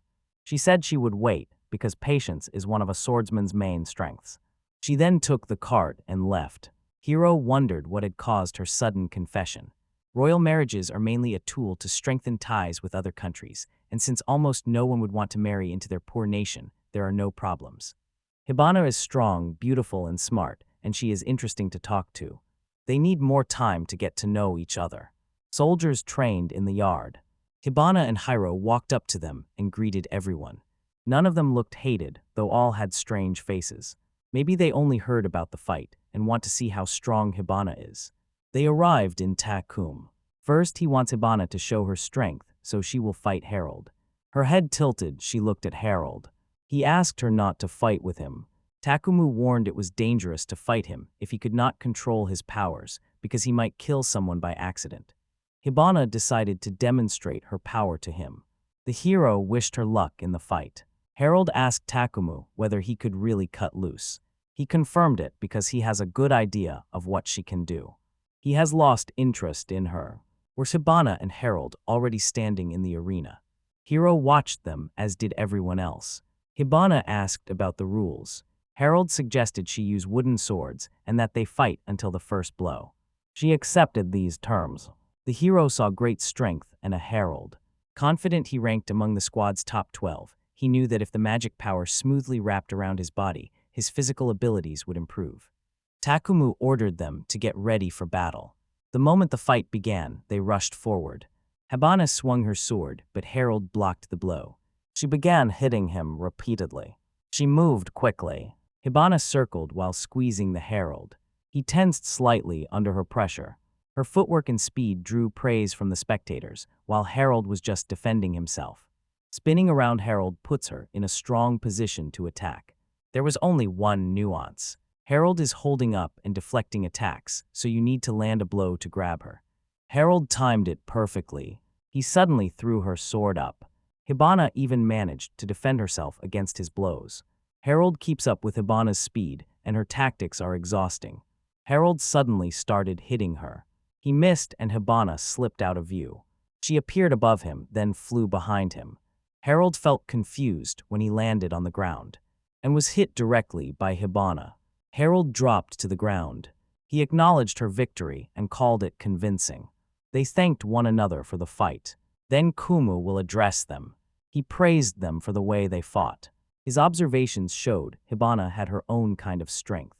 She asked what that meant. After that, he asked to borrow her sword. Taking her sword, he started to draw his own. He handed it to Hiro and told him to hold it firmly in front of him. He picked it up, held it, and asked what it was for. Takumu warned he was coming. He braced his leg and readied himself to lunge forward. With one swing, he sliced through his own sword like butter. The hero's heart actually sank to his feet. Takumu said this sword was great and his own used to be good too, but now it's just trash. Hibana asked why he did that, as Takumu checked their weapons before the fight. If Hibana had lost the battle, or if they'd fought with wooden swords or real weapons, this would have happened. She asked how much longer he would underestimate her, and whether he really planned to win by taking her blow. He said he'd win, since he wouldn't have said it if he couldn't. Hibana told him she didn't need his help. Takumu told her to prove it to him by winning. If she did, the next fight would be tough. Only if she is able. She pulled her sword from Takumu's hands. The hero asks whether she was certain she could handle it. She felt sure she would win. At first, she only wanted to see how their strengths differed, but now she wants to win. She seemed very angry. Brother acted provocatively, not realizing he was underestimating Kibata. In the arena, Takumu and Hibana stood. They announced their battle had begun, and lost dry. In an instant. Hiro was wrong. He expected Takumu's brother to go first, and Hibana to only defend himself, but Hibana did something different. He allowed Hibana to attack first. It was then easily dodged. Finished the fight with a single blow. Mastering distance and reading an opponent's timing is the foundation of a swordsman. This victory came from skill, not speed or strength. From the start, there was no plan for the brother, only an overwhelming difference in strength. Takumu said she is physically fit. She puts in enough effort but relies only on her talent, and he couldn't stand complacency. Only focused on himself, he fails to see the enemy. Because others lack observation, understanding, and foresight, truly strong people cannot be defeated. After finishing, he ordered the soldiers back to their posts. As people dispersed, Takumu approached the hero. He said Hibana is a skilled swordswoman, but that alone isn't enough. Her problem is she sees only winners and losers. He says she thought losing to him was natural, didn't really regret it, and wasn't interested in him. Thinking only of herself and becoming lost proved to be a fatal flaw. Hibana never had an opponent her own age, and the Golden Knights are too far away. She can't stare down an opponent and strike without warning. Experiencing the bitterness of defeat will fix that. I will win for sure. This is the best way to see the enemy from the opposite side. Not only is he strong, he also guides people in the right direction, and it was good they were on the same side. Hiro thanked him and said she would definitely become stronger. Takumu also made a request of Hiro. He asked him to make a sword for him. If possible, use his broken sword as material. Forged with alchemy, the hero's sword could cut it. The ritual was important to Takumu. Despite using it that way, he doesn't care and wants to fight with it again if he can. The ritual let him accept alchemy and move on. Grateful for Hibana's training, the hero agreed and will make Hibana a good sword. Normal metal has no history, so enchantments bind poorly, but Takumi's brother fought with his sword, so it should have combat history and accept enchantments easily. All he asked was that he not use the new sword on Hibana. Takumu had planned this and intended to test if they could surpass him. He placed his hands on the hero and left. Hibana remained seated in the arena. Hiro approached her from behind. Hibana is lost. Tears filled her eyes as she looked at him. She suffered a crushing defeat. She had lost before, but had never felt such disappointment. Hearing that, Hiro advised her to let go of the resentment. She'll definitely grow stronger and stop being so clumsy. This hero believed in her.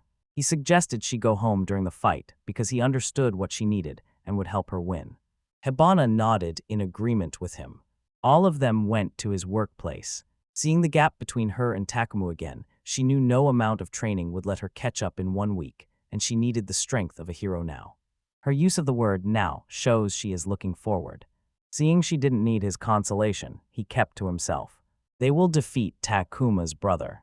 Hibana wasn't built to win today, and just finding the difference between them was enough. Hiro is right, but he is much farther away than she expected. Despite being unable to move her arms or legs, she is no longer as confident in herself. When he asked why she was so timid, she insisted she would not be like that anymore. She called him bad, and he only responds with nasty remarks. Hibana will catch up to him, but defeating him within a week will still be impossible. Even with all the swords he made for her, she couldn't stand up to him and thought about what to do. Hiro said only one thing remained for them to do. Upgrade everything but the sword. She asked what that meant. The sword's lightness, sharpness, durability, and destructive power are all about 4. Her sword is based on lightness and sharpness. It cannot be made lighter, but its sharpness is more than enough. Since her fighting style already has durability and destructive power, improving those traits would be pointless. So he'll build armor that boosts reflexes and improves dynamic vision. Reflexes and dynamic vision are integrated into the armor, but because of the strain on the body, they can only be used for 3 minutes. This is more than enough to take on swordsmen. She asked how he would make such armor. Then the hero picked up the responder doll. He said he would use electricity. Hibana was surprised to learn about electricity. She then asked what it was. Hiro doubted he could explain it at all. I thought demonstrating it on her would be faster. She asked if it was something indecent, and the hero immediately said it never was. He started thinking about what to do next. Deciding to act, he did something Hibana called clearly indecent. Reassuring him, she said not to be shy because he could do whatever he wanted. Determined to show her, he shook her hand. An electric shock made her squeal in surprise. He laughed and she asked why he was laughing. He laughed at her unexpectedly sweet reaction. The hero explained that it was electricity and that the human body has nerves that carry it. Electrical signals cause muscles to move. If you deliberately apply electricity, the muscles will contract involuntarily like this, and her hand will then rise on its own. Hibin was unhappy that his hands moved on their own and asked if he really wanted to use such a tool. Manipulating the brain's electrical activity enhances dynamic vision and speeds reaction times by accelerating signals to the muscles, and that's exactly the effect he plans to build into the armor. Hibana accepted this. She plans to use electricity in tomorrow's training, get used to the armor, and thoroughly study Prince Tukumu's movements. Excited again, she'll have to wait because it will take about 2 days to make. She agreed to it. She asked why it involved obscenity. She still didn't forget it. Each person's nerves transmit electrical signals differently, so you must determine how much electrical current is required. To ensure accurate results, the electrical signal must reach the skin directly, because if contact is blocked, the accuracy will drop, and they cannot collect reliable data. Having understood everything, Hibana asked whether she could begin receiving data after eating and taking a bath. I wanted to know why this happened. She said she needs to get ready and look her best before meeting her loved one. After eating it was fine, he said, because he wanted to meet someone. After promising to meet a baker who makes delicious bread, he invited her to join him. She wanted to meet the person Hiro liked. He asked her how she could tell he liked this man. She said she could tell from his voice. Talking about it makes him look happier. Despite being very attentive, she still didn't understand. The hero then said you could even say he loved her. She plays a key role in saving the kingdom. Hiro waited for Hibana in the hall. She arrived and apologized for being late. Running late, she put on casual clothes. Hiro asked what was wrong, noted it resembled her and worked, then asked what that smell was. Hibana had a perfume from the Principality of Culinary, today's special beast, so she decided to put it on. He asked whether they were just going to have dinner and collect data. Hibana said no because she thought Hira might fail her today, but he refused immediately. She accused him of being a coward. As they walked, she said the royal family lives on this floor, and they are going to meet one of its members. Surprised, she asked if this was really his bride. He asked what she was doing and told her to go into that room. He opened the door. They stepped into a room that looked like a library. You are in the royal room. Her father's old office is now a room she converted. A woman sat on the stairs and closed the book. She graded them. A little girl walked up to them. She asked Hibana is a knight. Hibana looked at her and found her very cute. Hiro presented Hibana to her. For a moment, the girl looked at Hibana. Her delight was obvious. She then took her hands and said that her brother had told her many things about her. It turns out this girl is the hero's younger sister, Nayuki Carderosa, the second princess of the kingdom of Carderosa. She asked why he had never introduced them before, since the other woman rarely appeared in public and she was meeting her for the first time. Miley's sister caused it. They purposely keep Nayuki hidden from others, so he apologized. Hibana realized he had been right. Bowing to Nayuki, she said it was nice to meet her and introduced herself as Hibana Clarford, Prince Hero's knight. Also pleased to meet him, she asked if she was her brother's friend. The bonnet asked whether she realized they were friends. Hiro said she rarely goes outside because her health is weak, so he describes the world to her. Earlier, when he came for a book, he always told her about Hibana. Nayuki admitted she is weak, but has always envied strong women. That's why I always admired her. Hibana envied him for having a sister like that. I really want to hug her tightly because she's so cute. She was suddenly asked to stop that. Recognizing the voice, Hibana looked up. They stood waiting for them. It was the knight of Rebecca, who was Nayuki, Hiro, and Hibana's friend. Nayuki said that with her here, everything was fine. Rebecca said she is the only one who can hug her. Hiro greeted Rebecca and thanked her for her assistance. Rebecca did not object, since it was Princess Nayuki's order, but she would not forget the humiliation of being forced to wear servants' clothes. Hibana realized she had been the one who brought them food back then, even though they hadn't seen each other for a long time. Rebecca asked whether she didn't know because she was a bad student. Startled, Hibana immediately said she was joking. She welcomed her because she had become Prince Hero's knight. She said the hero was stubborn and kept refusing on other knights. It turns out he was waiting for her because of the promise they made. Delighted, she thanked me for it. Hiro simply said it was nothing special. Rebecca longs for her training with Master Heath. She then called him good. She asked if he had become stronger. Hibana had expected Rebecca to become an army commander, so it was surprising to find her serving someone. If she were to choose a mistress, it would be Princess Nayuki, an amazing person. Rebecca laughed softly. She said Princess Nayuki is her everything and the greatest treasure of this kingdom. She will protect her, even at the cost of her life. Hibana asked if she had always been like this. Hiro said they are different from Nayuki and that she only idolizes her.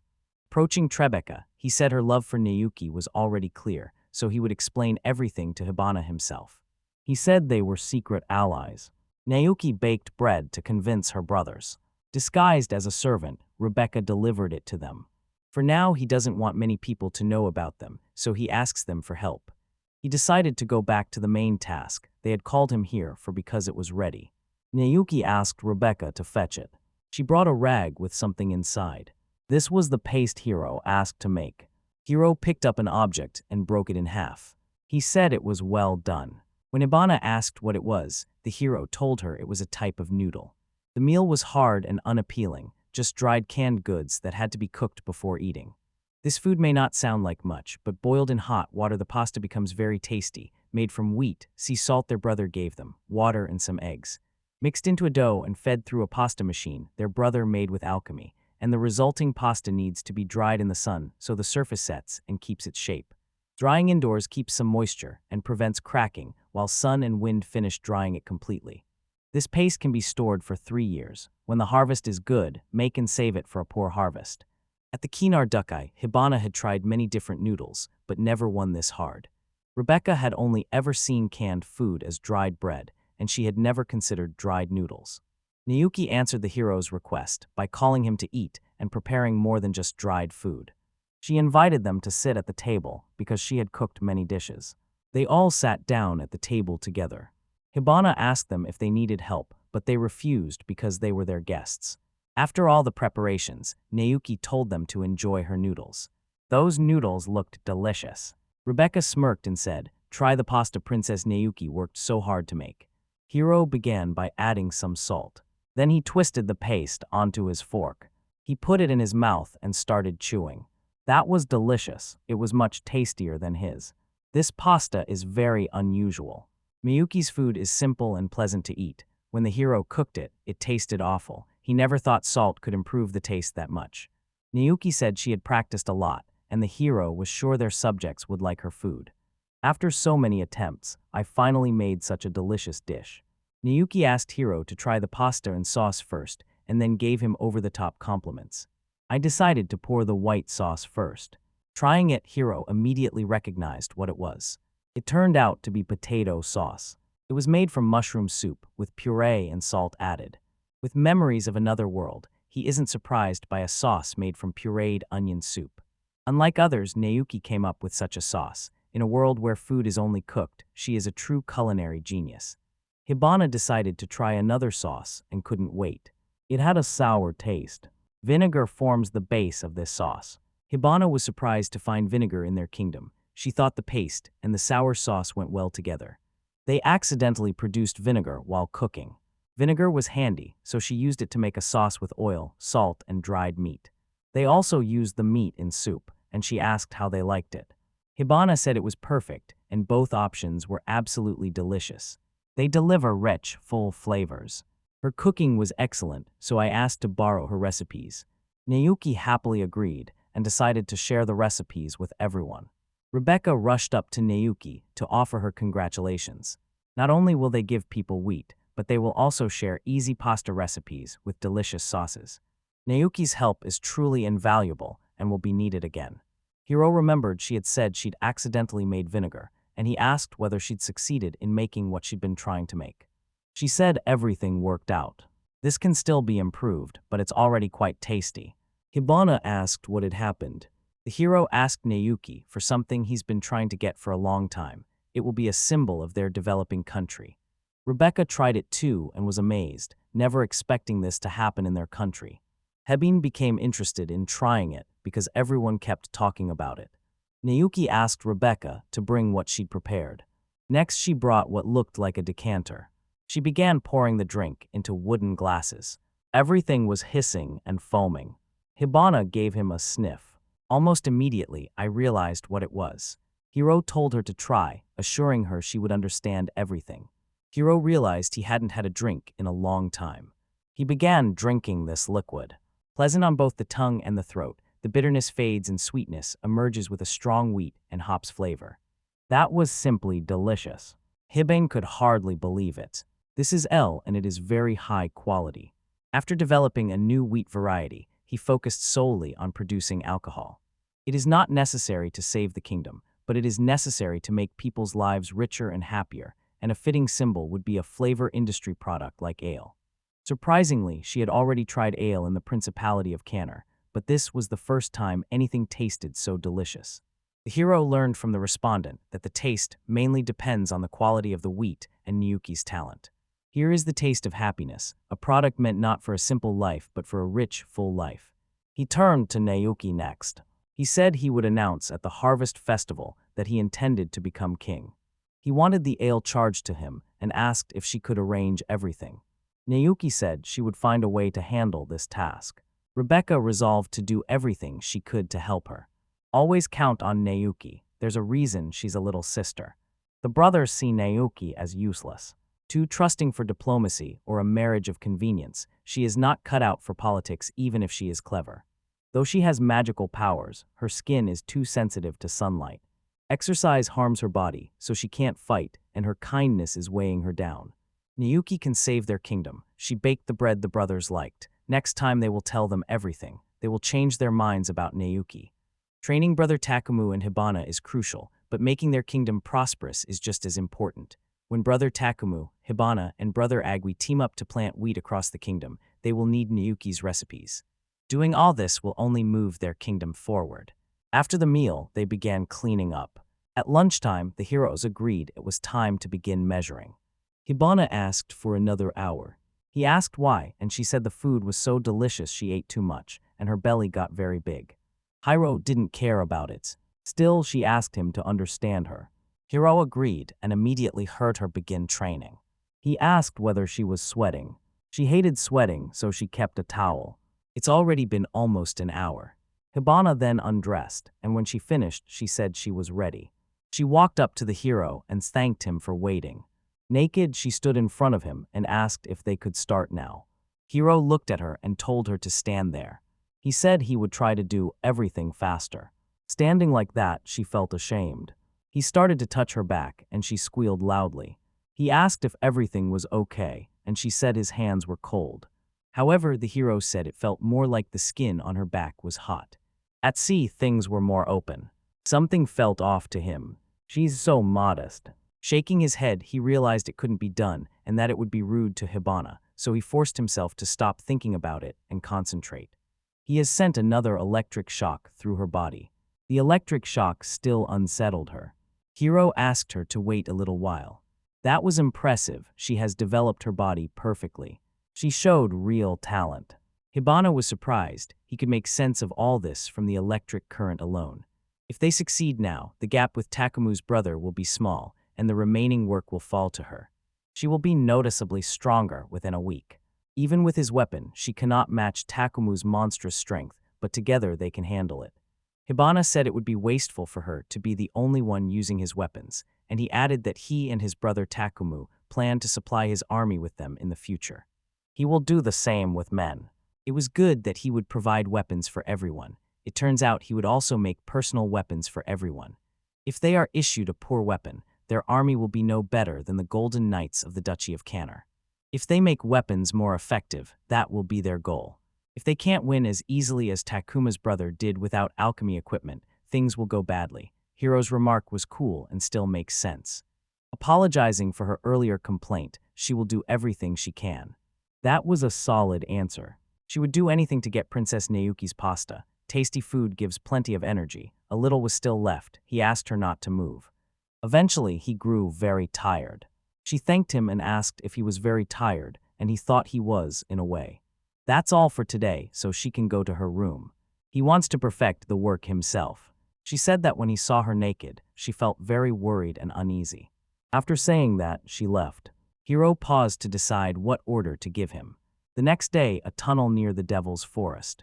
The digging continues, and there is still no end in sight.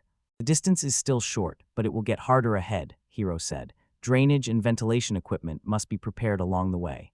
He said they should have lunch now. The food looked delicious. Lunch features pasta prepared by Naoki. She reminded us to season the sauce so the snack is easy to eat on the street. They will not take up much space. Then wrap the minced meat in the cooked noodles, add a little salt to the meat, and shape it into small cutlets. Princess Naoki loves learning new things. Hibana tried it and found it delicious. That salty taste is pure comfort for a tired body. Work on the tunnel began just yesterday. They've been digging this tunnel since early morning. It can't be helped. If they have important duties during the day, he'll meet with Prince Agatha and Hibana will train with Takumu. From today on, only she and Prince Tukumu would train, and she planned to show the soldiers how to get stronger. Remembering he would be busy today, Hiro knew he could not watch their training. Still, he wants her to describe in detail how she felt after the workout. He gave Hibana a suit. This is actually the same suit. He said it would take at least 2 days. It all happened because she said she would get used to him in a day and wanted a clear view of her brother's movements. Then she took his cheeks in her hands. He said you can see circles under his eyes if you look closely. She asked if he hadn't slept, and Hiro said he had, but only for 5 minutes. Hibana was very grateful that he had done all this for her. She asked whether they were really going to leave the tunnel at this stage, saying it would fall apart, that everything was right and they could not leave it like this, and if they did not work hard today, they would not finish on time. This can only be done with magic, and mana takes the same time to recover, so nothing should fall apart in 2 days. Everything looks strong, but compared to Hibana it isn't. Finishing sooner will make Hibana stronger faster. It's fine that he missed 1 night of sleep. Thanking him, she promised to wear it with care. Hiro told her not to be shy and encouraged her to share her feelings. She's still inexperienced and has many weaknesses, so he will take on more for now. She will test the suit to find its weak points, he will improve it, and she will become much stronger while their life improves. If so, she won't hold back. Inside the castle, Hiro sat facing Agatha. His arrival was welcome, and Agatha asked to show him the materials first. This year, they will be using the fields.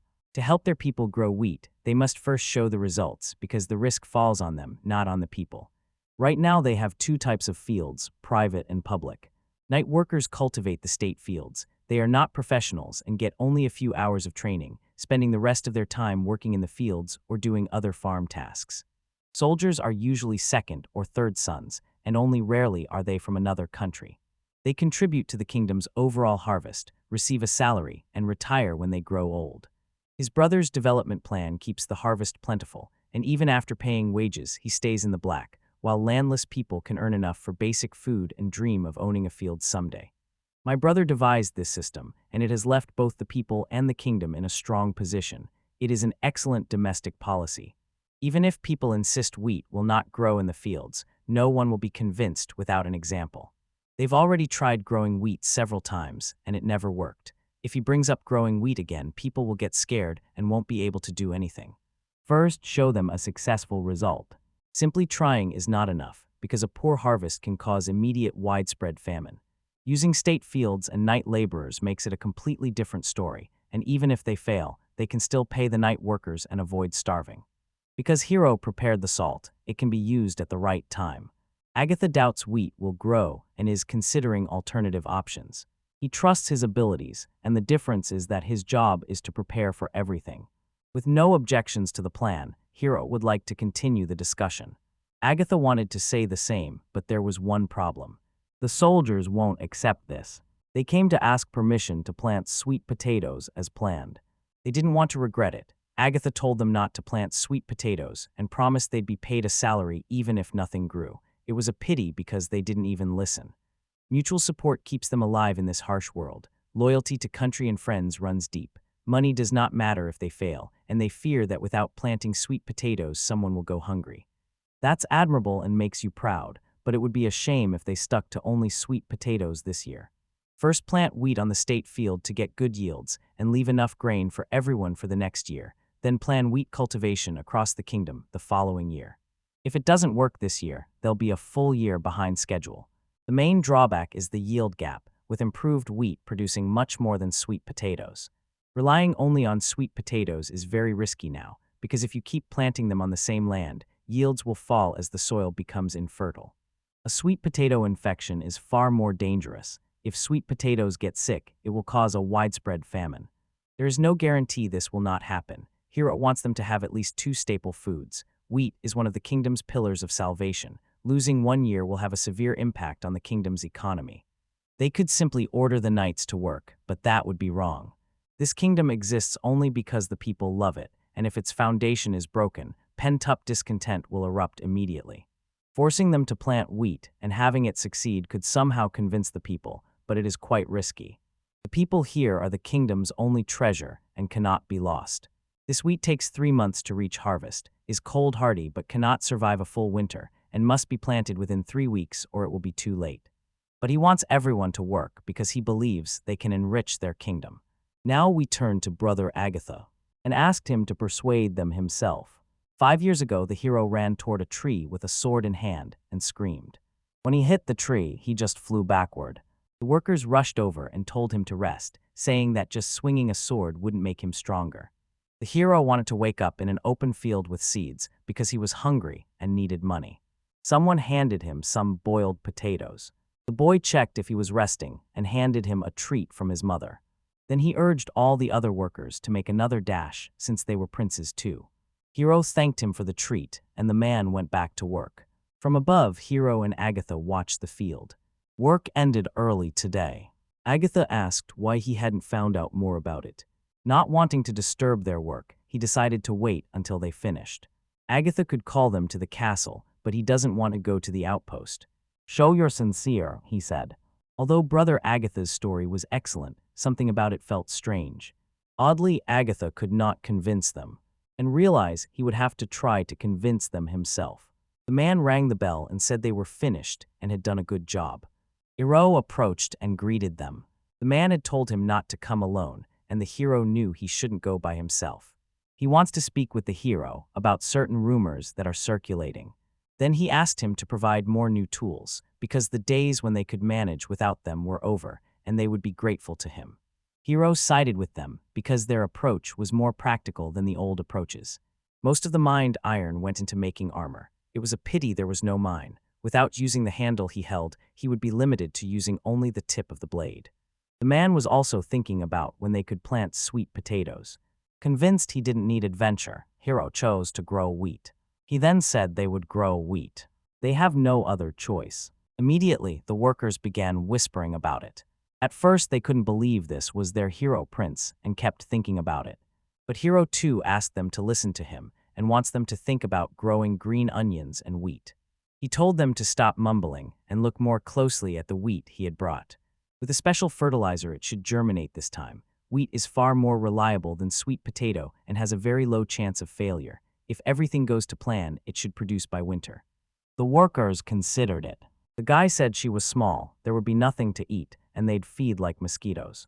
Even here the prince lies, perhaps eternal, and if all goes to plan, he asked whether he knew what happens when hunger comes. Winter may come very early this year, and if he stopped doing strange things, they could get through it peacefully, and he asked why he was doing unnecessary things. Simon isn't a bad guy. He doesn't think growing sweet potatoes is the only right way out, and though he may be a fool, unlike others, he can be convinced otherwise. He is one of the few people he trusts, and talking to anyone else could lead to unpleasant consequences. Hero could explain why he wanted to grow wheat. This will boost the country's prosperity. Told that the same idea still drove him, he said that sweet potatoes could not be used anymore.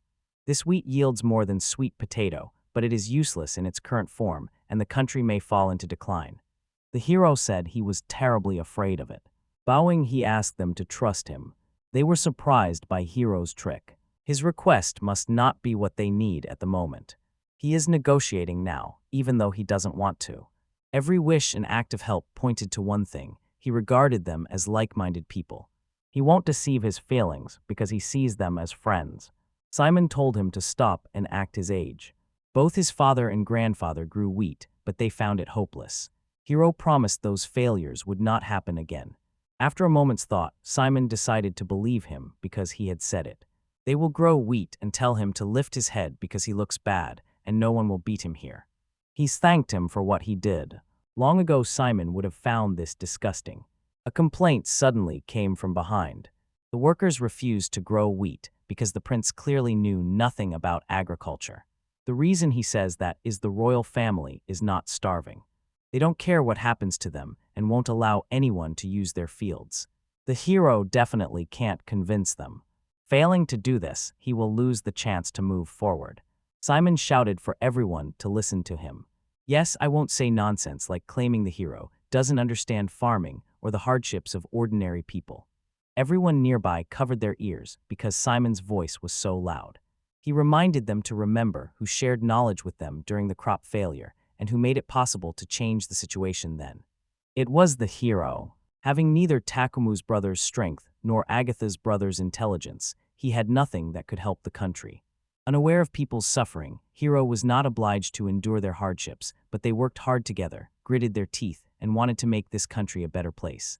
When you heard their complaints and suggested a way to make things a little better, they all hung their heads, Simon said, and asked them to look at the iron hose they had. By calling himself helpless, the hero wastes time whenever he tries to do anything. He's just trying to push aside his helplessness. With no good doctors in the country, only the hero prince treated the sick.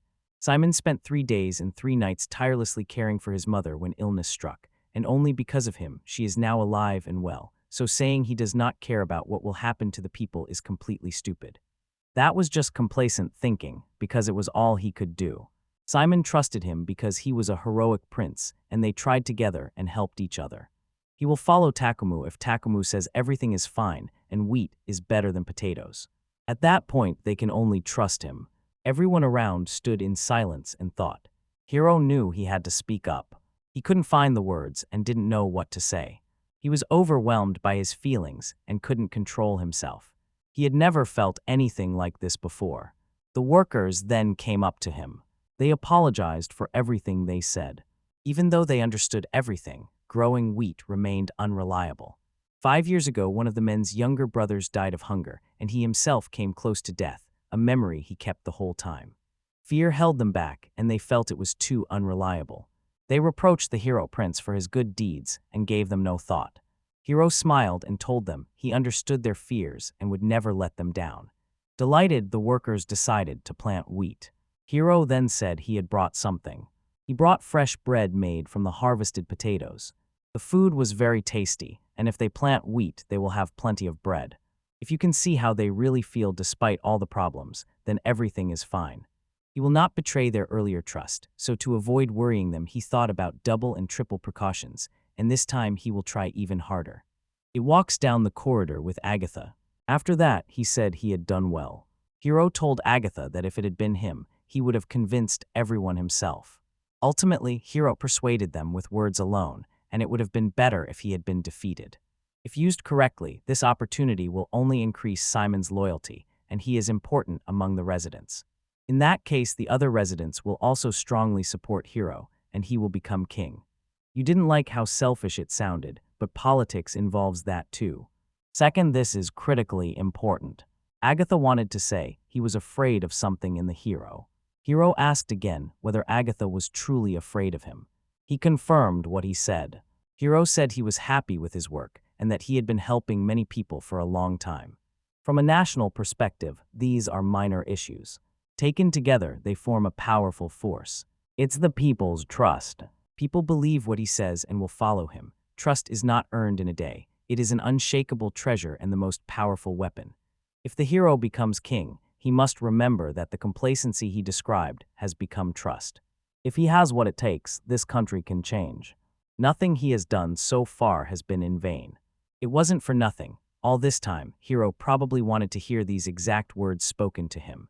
Agatha did all this to learn what weapon he had before becoming king. Alchemy is only a tool, so to change the country he must think more broadly.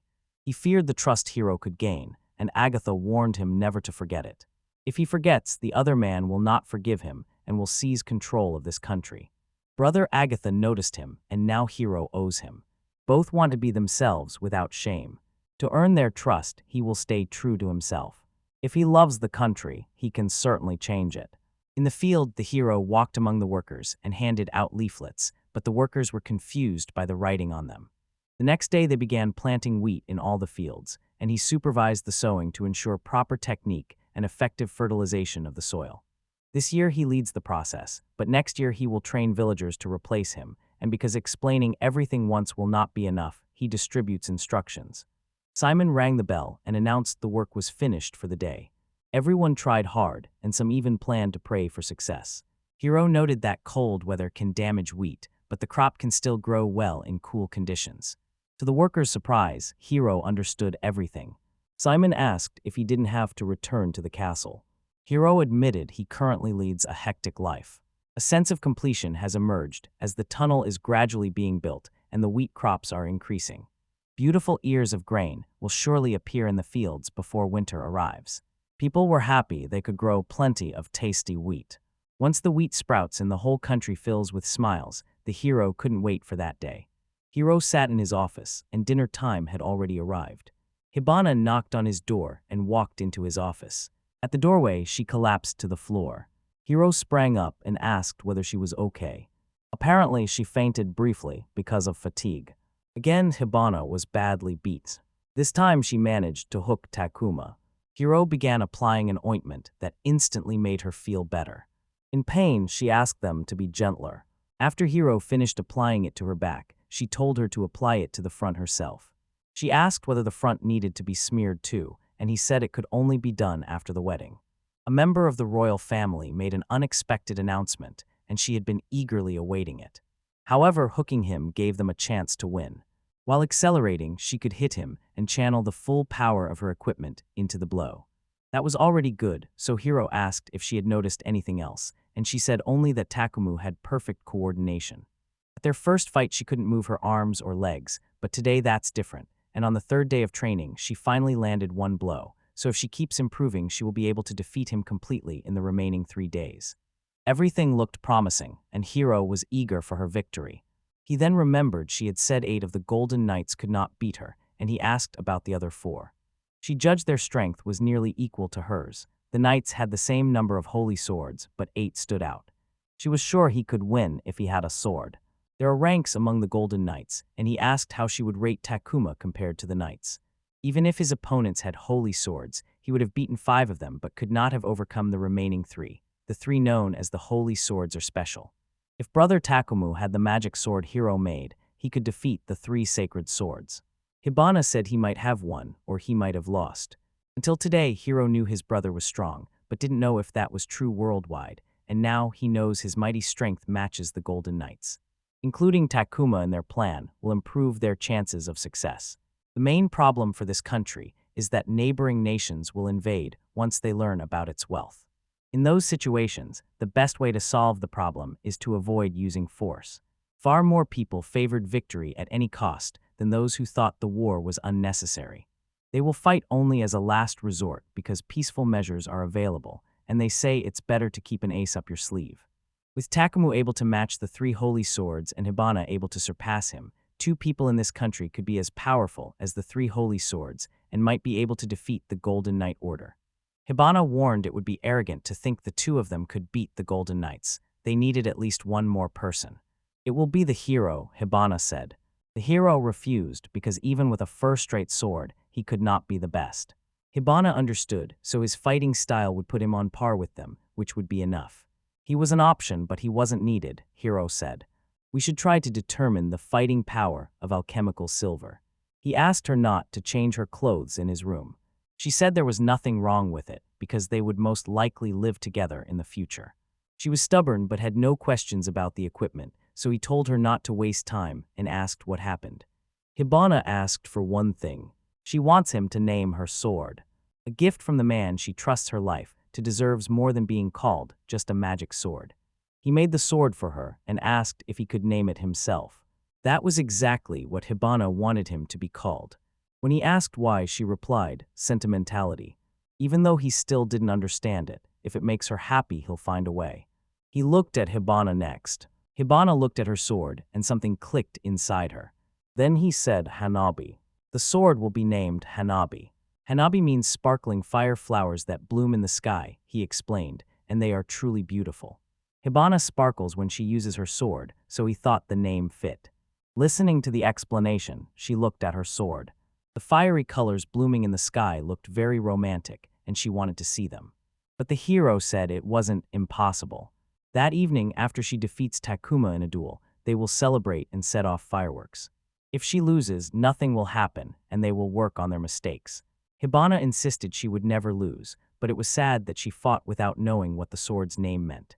Only 3 days remain until the fight, so it's pointless to try to design such a complex fireworks display now. Still, he can handle it because he wants Hibana to admire him.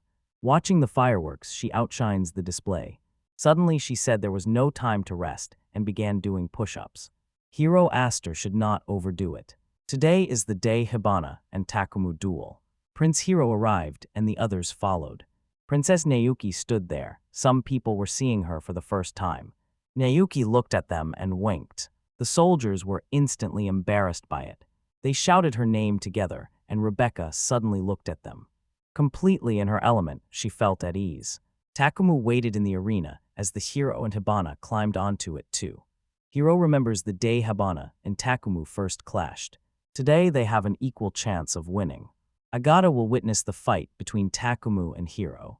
For this duel, Hiro's knight Hibana will fight instead. This is a serious fight with real swords. To win, you must land a single blow with the sword. The loser forfeits the right of succession to the throne, and Agatha's second prince has already done so. The winner automatically becomes the next king, and he checked whether anyone objected. Hiro wasn't bothered. Takumu also had no objections. He then entrusted his fate to his sword, and the hero entrusted his fate to the sword that was his knight. Preparations complete, he asked if his brother was ready. He told me to wait a second. He asked the hero and his knight to win this duel. This surprised everyone because Takumu rarely wants to lose. It sounded like they had agreed on this beforehand, so Kumu made it clear he wasn't giving up. He wanted him to justify his beliefs through combat and to see whether he could surpass him. Then the hero's views will become insignificant. For his sake and for the good of the country, it would be better if they disappeared. Then he will become king of the country. Hiro nodded in response. If he surpasses Takuma, he will acknowledge his beliefs as true and provide him with the subordinates he forged himself. Look very carefully, he said. He will fight with full force and utter seriousness. When someone surpasses him, he will acknowledge them as the hero. When the rest of the soldiers heard this, they shouted together and cheered for Commander Takuma. Everyone who follows Takumu wants to see his power. They trust Takuma and are glad they will get to see him fight at full strength. He longs to see a power greater than his. Hiro looked over at Hibana. He turned to Takumu and said he'd heard everything, and now all that was left was for Takumu to win. Hiro tried calling Hibana, but she didn't pick up. He grabbed her shoulder, and she was very frightened. Smiling, he asked her if she was afraid. She admitted she had been afraid, but the scare wiped away all her fear, and now everything was normal. Acting strong gives her confidence. Hibana has matured a lot. Hyrule sent her with orders to go and return victorious. Nodding to him, she headed toward the arena. Takumu asked her to prove she was better. She could not have resisted him on her own, and although she had grown stronger, she was still no match. With the hero by their side, they can hold on to victory. They both assumed a stance after those words. Agatha announced that the duel would begin. Hibana lunged forward immediately to attack. She applied the acceleration function. It stimulates the brain and the body's internal current and improves dynamic vision and reflexes. Attacking first, she finds Takumu completely exposed. If it fails now, she will be killed. Hibana struck swiftly, but Takumu managed to dodge. At first, she could only hook her brother. Now she notices every move he makes. The hero isn't the only one watching this, and the others are too. Nayuki thinks Hibana looks cool, and Takumu, after stepping back, keeps dodging. Her attacks grew increasingly forceful. Takumu stepped up behind her and took a stance. He aimed the sword at her until she turned. He had barely managed to block the blow. With her sword, she managed to block the attack. She stopped him with only the hilt of her sword.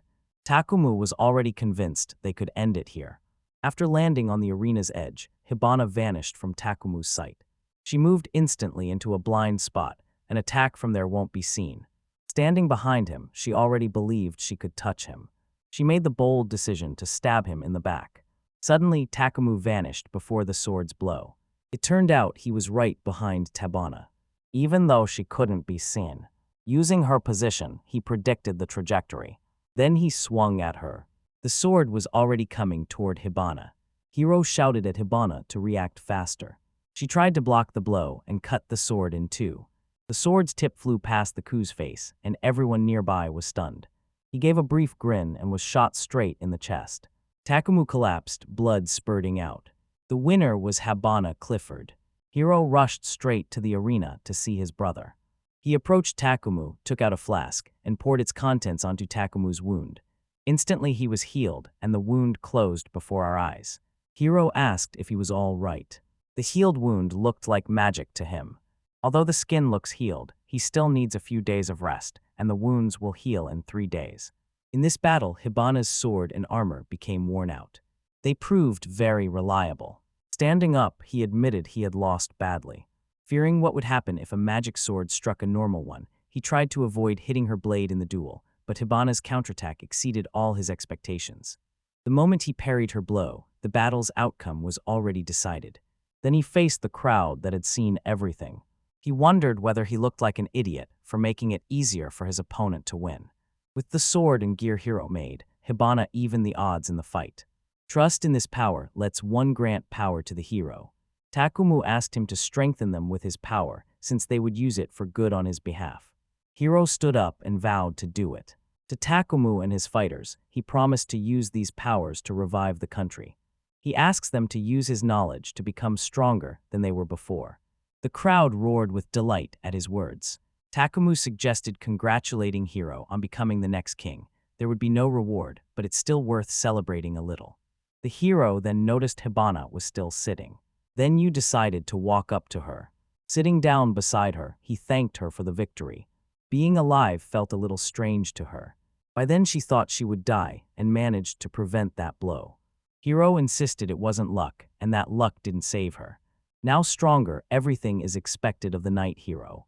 This pleased her. People started setting up the tables. Takumu called a feast and let them eat their fill.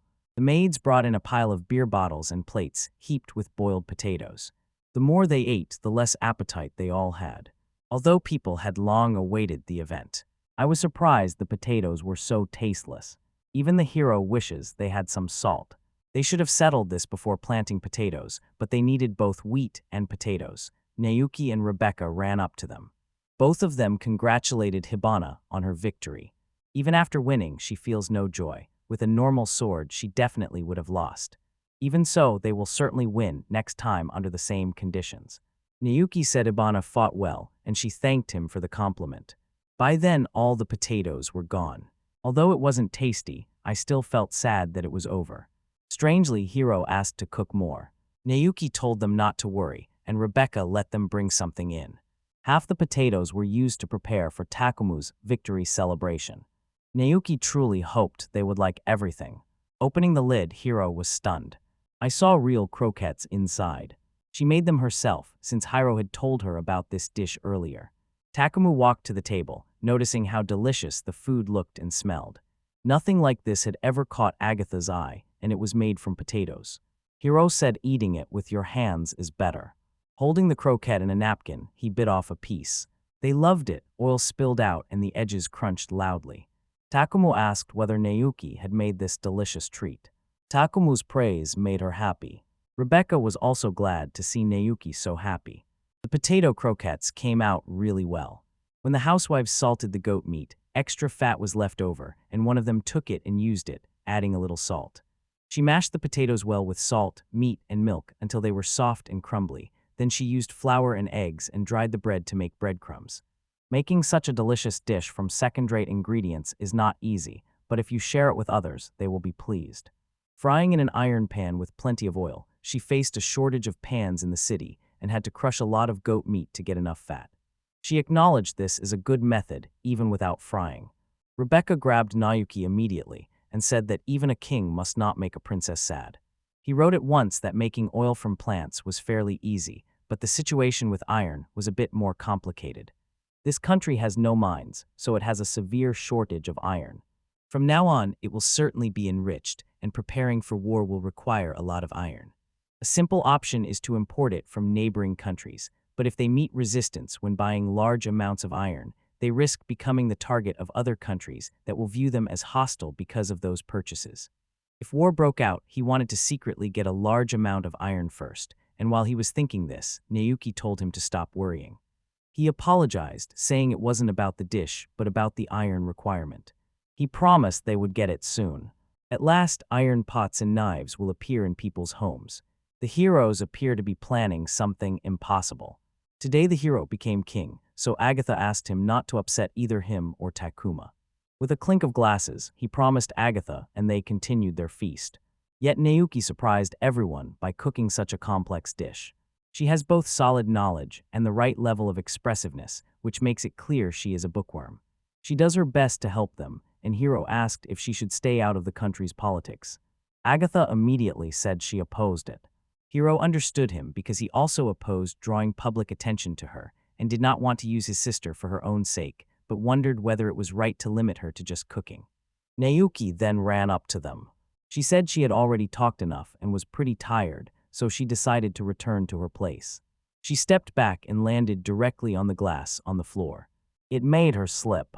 At once, Hiro and Agatha reached out to her with their hands. At the same time, they caught her and kept her from falling. They exchanged surprised looks. Then everyone burst into laughter.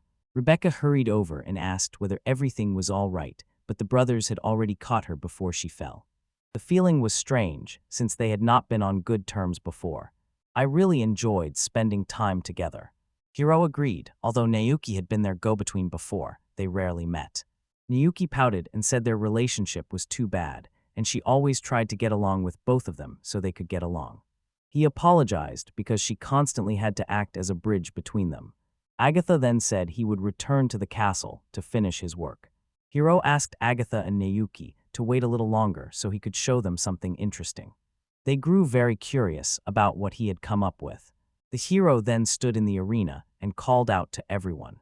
He announced he had prepared something to honor today's battle between Hibana and Takumu. He asked them to look toward the flag. He went backstage, grabbed the chain, and ran the current through it. Without warning, the cannons behind the scenes were loaded and fired into the sky. Shells streaked across the dark sky. The fireworks burst into a big, beautiful display. Everyone could see it, from the people at the feast to the simple peasants. Fireworks could be seen even beyond the kingdom's borders. The fiery flower Hibana spoke of blooms in the sky among the fireworks. It was stunning. Everyone watched in awe as the sky began to shine. To Takumu's surprise, he had also done it. Never before had Agatha seen anything like it. Naoki wants to see it again. The guards remained seated, stunned by the fireworks. A pleasant atmosphere was everywhere. If people hadn't liked the fireworks, it would have been a waste of time, but now it didn't matter because it was clear everyone was happy. Hibana told Hiro the fireworks were stunning and that she would never forget them. Hiro admitted it was quite difficult to make, so he is glad everyone liked it. Hibana's sword was named after something very beautiful. The owner of this very sword is as beautiful as the fireworks. It made her very happy. For now, she felt unworthy of this name. She will keep trying until he shows her an even more beautiful fireworks display. Hiro will be eager for this. Hibana then remembered that he had said if he got the wheat, he would hold a harvest festival and announce his coronation there. For the first time in this land's history, a feast like this will be held, with bread, ale, and seafood arranged in rows on the tables. The holiday will be a great success with many fireworks and will delight everyone. Although it sounds too sweet, Hiro had to do it. By the festival, there will be plenty of millet, and once a tunnel to the sea is dug, they will have salt and finally be able to get seafood. They will get a lot richer. When winter comes, there will be plenty of food, and the rest can be saved for later. He wants this future for them all. It all sounded impressive. He believes that simply existing is not enough, that happiness is not a dream, and he wants to share this with the people at the Harvest Festival. He found a shared goal for them and will pursue it no matter what. Only by working hard can he make people happy. The fireworks were beautiful, and Hibana wondered whether chemistry made their round shape and fiery color. Hiro said it was only chemistry. A large ring set the shape and already held small powder balls, and igniting special metals produced a fiery color. He went all out with the fireworks, and he'll do even more for the Harvest Festival. Surviving the winter is possible, but because food has been scarce, the Harvest Festival has not been held for 20 years. Hibana said it would be fine because she would do her best if she could watch his fireworks again. When the hero asked if she was still full, she said not at all. She was always hungry and added that Princess Nayuki's croquettes were delicious. He then asked her what she thought of dessert. Her face lit up the moment she heard about dessert. Only weeds surrounded the area. It served as an experimental farm. Hibana thought about what could be made from wheat. He said it involved more than just wheat. He asked her to come to the door. Far off, she could see large glass buildings. They look strange, and you'll be even more surprised inside. They went inside and saw large fruits. It was a melon. Their scent was so sweet it made your head spin. This fruit comes from the Far East and is hard to find here, although melons are not expensive. Only a unique method allowed him to get their seeds. Her question about another method sounds very suspicious. The scent made her mouth water as she breathed in. The fruits must be very expensive, since it was the first time in her life she'd smelled anything so sweet. A rumble started in her stomach. In the end, there is no choice, and people in their country cannot enjoy sweets regularly. Wanting to try it as soon as possible, she asked if it could be done. Hiro said she could choose anyone, so she chose the biggest one. Then I noticed there was no land in this field, yet fruit could still be grown here. He wrote that it was called hydroponics. Most cultivation uses water and fertilizers, and because crops only grow in fertile soil, she believed there was no other way. When she asked why they couldn't be seen from outside, he said it was just a precaution. Hydroponic equipment is so complex to build that people might say he used alchemy. At times, Hiro withdraws into himself. Before he grew them, he thought it would attract foreign investment and make nice gifts for important occasions. Hibana was glad that thanks to Hiro, she got to try something so delicious and she would not tell anyone about it. She chose the sweetest looking one. Here it is, the Night Sixth Sense. She smelled it, liked the scent, and asked if Hiro would be there too. He suddenly asked if one would be enough for two. He suggested eating the whole thing. She agreed to this with pleasure. Next, the hero picked up a knife and cut the melon in half. After removing the seeds, I divided them into 4 parts. The melon could now be eaten without any problems. Cutting the melon made its sweet aroma even stronger. Hiro told her to pick up the piece and bite it boldly. She picked one up and got ready to bite. At last, she bit into the melon. It immediately howled at the taste. Rich, sweet, and very juicy, it released sweet juice with each bite. It was soft in my mouth and seemed to melt. The outer side remained solid. Hiro said not to eat it because it's just the peel. Even after some time, a lot of it still remains. They kept eating until they finished the melon. In the end, they ate it all. The taste was incredibly delicious, and she called it a true fruit of paradise. She said she had never been so glad she had followed him, and it was a little painful to hear. She wants others to try this delicious treat too, but Hiro would be uneasy if people found out about it. He considered using the yo as a reward, giving it to anyone who achieved greatness in war or in farming, as if that would be good motivation. Hibana would personally be ready to kill for this melon, and the hero asked her not to joke like that. She really enjoyed it. It was her first time trying anything like it. Today she saw the most beautiful thing in human life and tasted the most delicious thing. You figured sometimes it wouldn't hurt and gave it to her as a reward. To earn that reward, she must work hard. Then a smell reached her from far away. She pointed at the building and asked what the smell was. The hero said there was something special there. Opening the door, he found many barrels inside. Now is the perfect time to open it and taste what's inside. It smelled pleasant, like alcohol. It was a cellar filled with melancholy.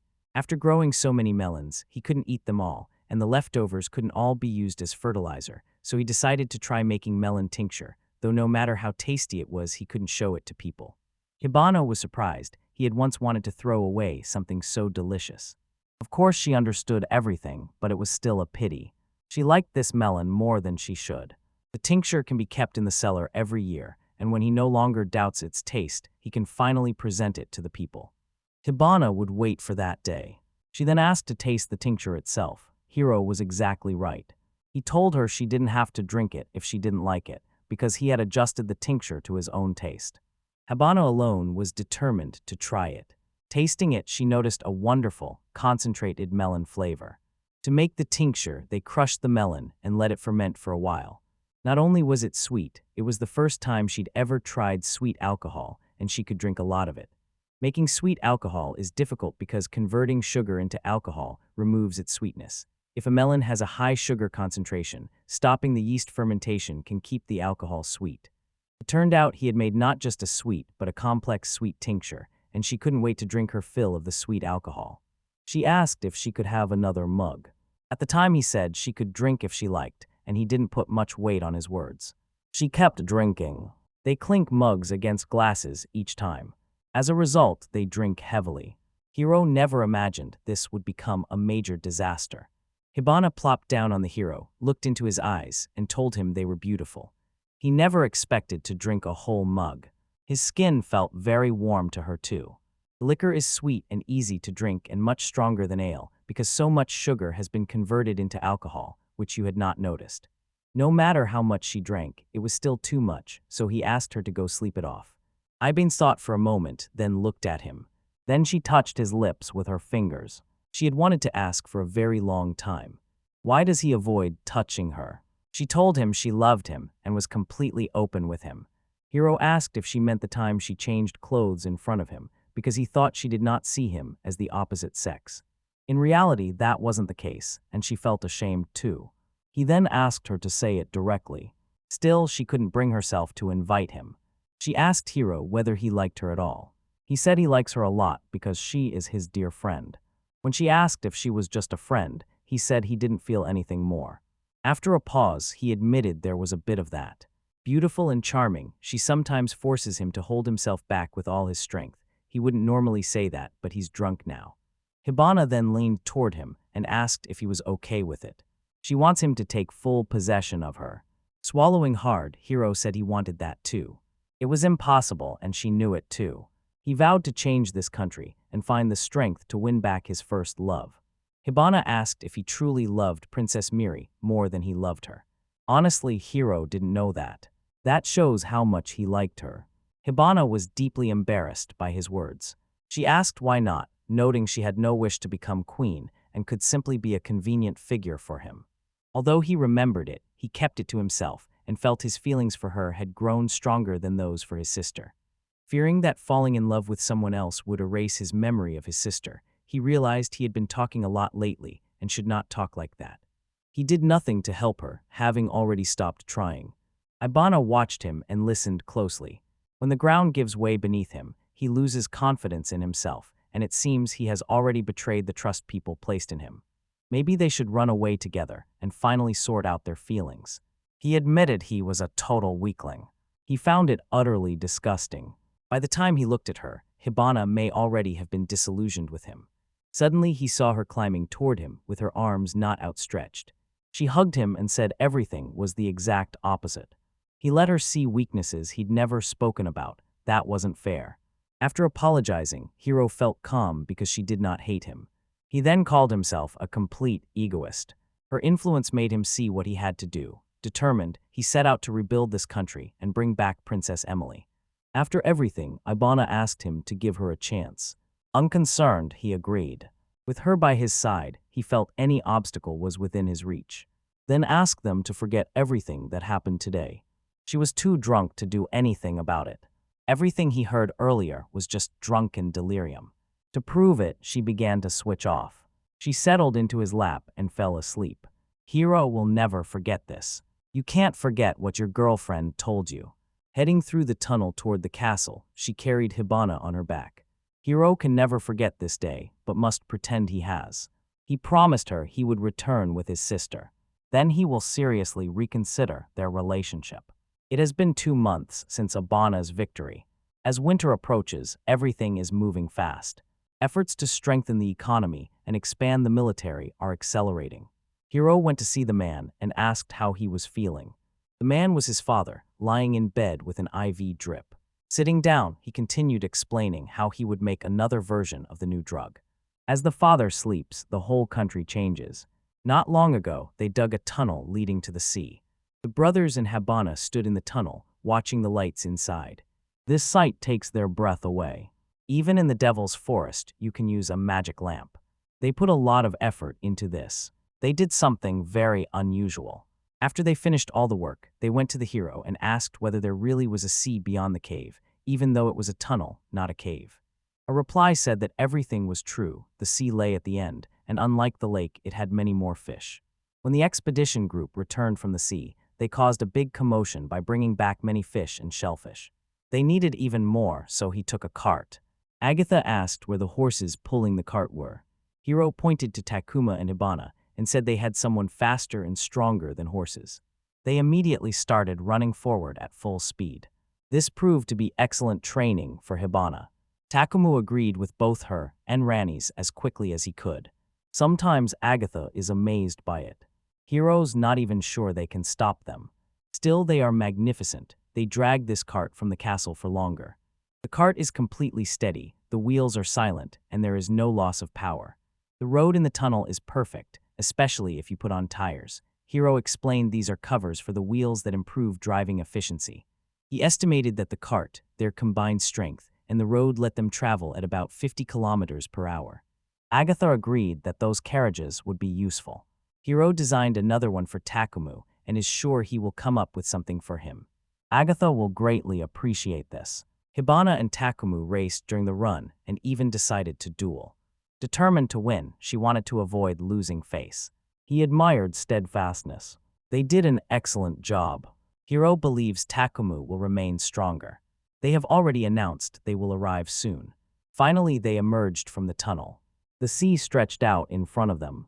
People were delighted just to see him. Eros suggested they go fishing. They planned to catch many fish, some for themselves and some for their wives. Everyone sat down to get ready to fish. The whole group was very happy. The tunnel had connected the country's main region to the sea, and now it was time to take the next step. The sea is not the final destination, but only the beginning. Many great goals still lie ahead. He remembered he needed to talk about wheat. Everyone also worked in the field. At last, wheat appeared in Carta Rosa. Now it's time to gather the harvest. She asked how he managed to get so many people together. He said they had already gathered all the potatoes, and this time they had the long-awaited wheat. When Hibana asked what the device was, he said it was a human-powered combine. The wheelbarrow with a blade sticking out the end is powered by people and speeds up harvesting, so at this rate they will set new harvest records. He's glad they have wheat now, and he built a thrashing machine powered by a water wheel. He likely went too far, and Agatha doesn't like it. He scolded the hero for making up too many stories and warned that another country might notice. Hiro apologized, but Takumu laughed, since it was his effort that gave them a big harvest. This can only mean one thing. This year, everyone will have enough food. Innovative fertilizer practices have increased potato yields. They caught many fish, so they eat fewer potatoes and use the salt to pickle their food. Now they grow much more wheat. Fortunately, it all worked out for them. You no longer need to cut food costs. After distributing the food to the people, a large amount remains, and they use it for two purposes. The first is supplies for use during a war. Prepare for an attack by neighboring countries in the spring and increase food supplies. They buy salt from their neighbors, and it's only a matter of time before they realize the situation in their country has improved. Gathering troops and supplies takes time. Invading Carta Rosa requires crossing the mountains. In winter, heavy snow makes approaching them impossible. They will most likely start the invasion in the spring. By spring, they must have enough strength to defeat their neighbors. They have already begun the necessary preparations, including stocking food. Next, you must build an army with magic swords, but that alone will not be enough. He planned to ask Tukuma to train through the winter so they could prepare for war, and when it began, they would smash everyone to smithereens. They will return the lands and people they took from them. Hiro agreed with Takuma. The lands taken from them were unusually fertile and held more than 2,000 people. He also wants to help his suffering people. Takumu could begin working immediately, because with the magic sword in hand, they would not lose. Agatha asked them to slow down a little. He feared they might come in from the other side.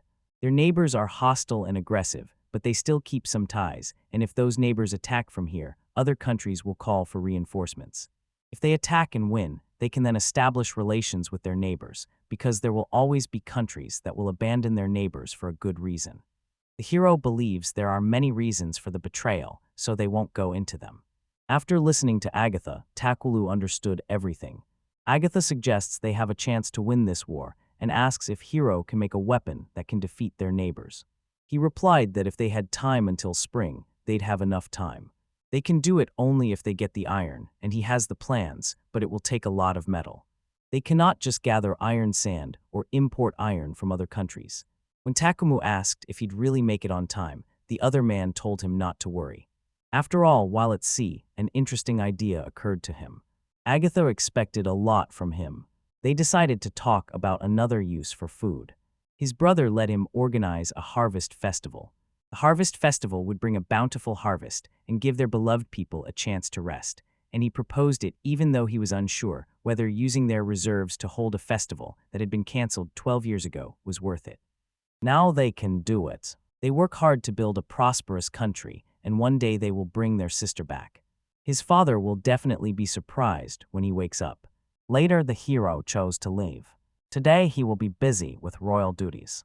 The harvest festival was bustling with activity. People ate, talked, danced, and played.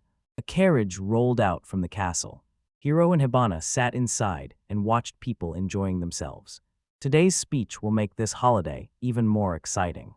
Now I'll start climbing the stand. Soldiers spotted him first. People started shouting and thanking the prince for saving the country. Someone suddenly called him the Prince of Salt. This was, after all, the best thing the prince had given them. Hiro still could not understand why they called him the Prince of Salt. They love him for returning their salt. Takumu said he was proud of it because he made people smile. The people's love is the best medicine for the country. Naoki also congratulated the Prince of Salt on that. Hiro had no idea what kind of Prince of Salt he was. The crowd suddenly began calling him the Prince of Wheat. One more new nickname. Takumu laughed at that fitting nickname. Agatha wondered which nickname was better, since both Sultan and Wheat were impressive enough feats for a hero. Naoki then suggested they call him the Prince of Salt and Wheat. They agreed in unison. Hiro asked them not to play with names. After all, they handle the salt, while Agatha oversees the wheat. He asked why he got all the glory. Then he simply smiled. Trusting their brother's desire to save the country, he did the right thing by telling them everything. Takumu then asked him to go on. Nodding, he turned to the crowd and cleared his throat. Addressing the crowd, he introduced himself as the third prince, the hero Cararosa. People knew him and noticed how he changed as he grew up. Caro inhaled deeply. He declared that from that day forward, he would be king of Carta Rosa. His family and friends offered quiet support.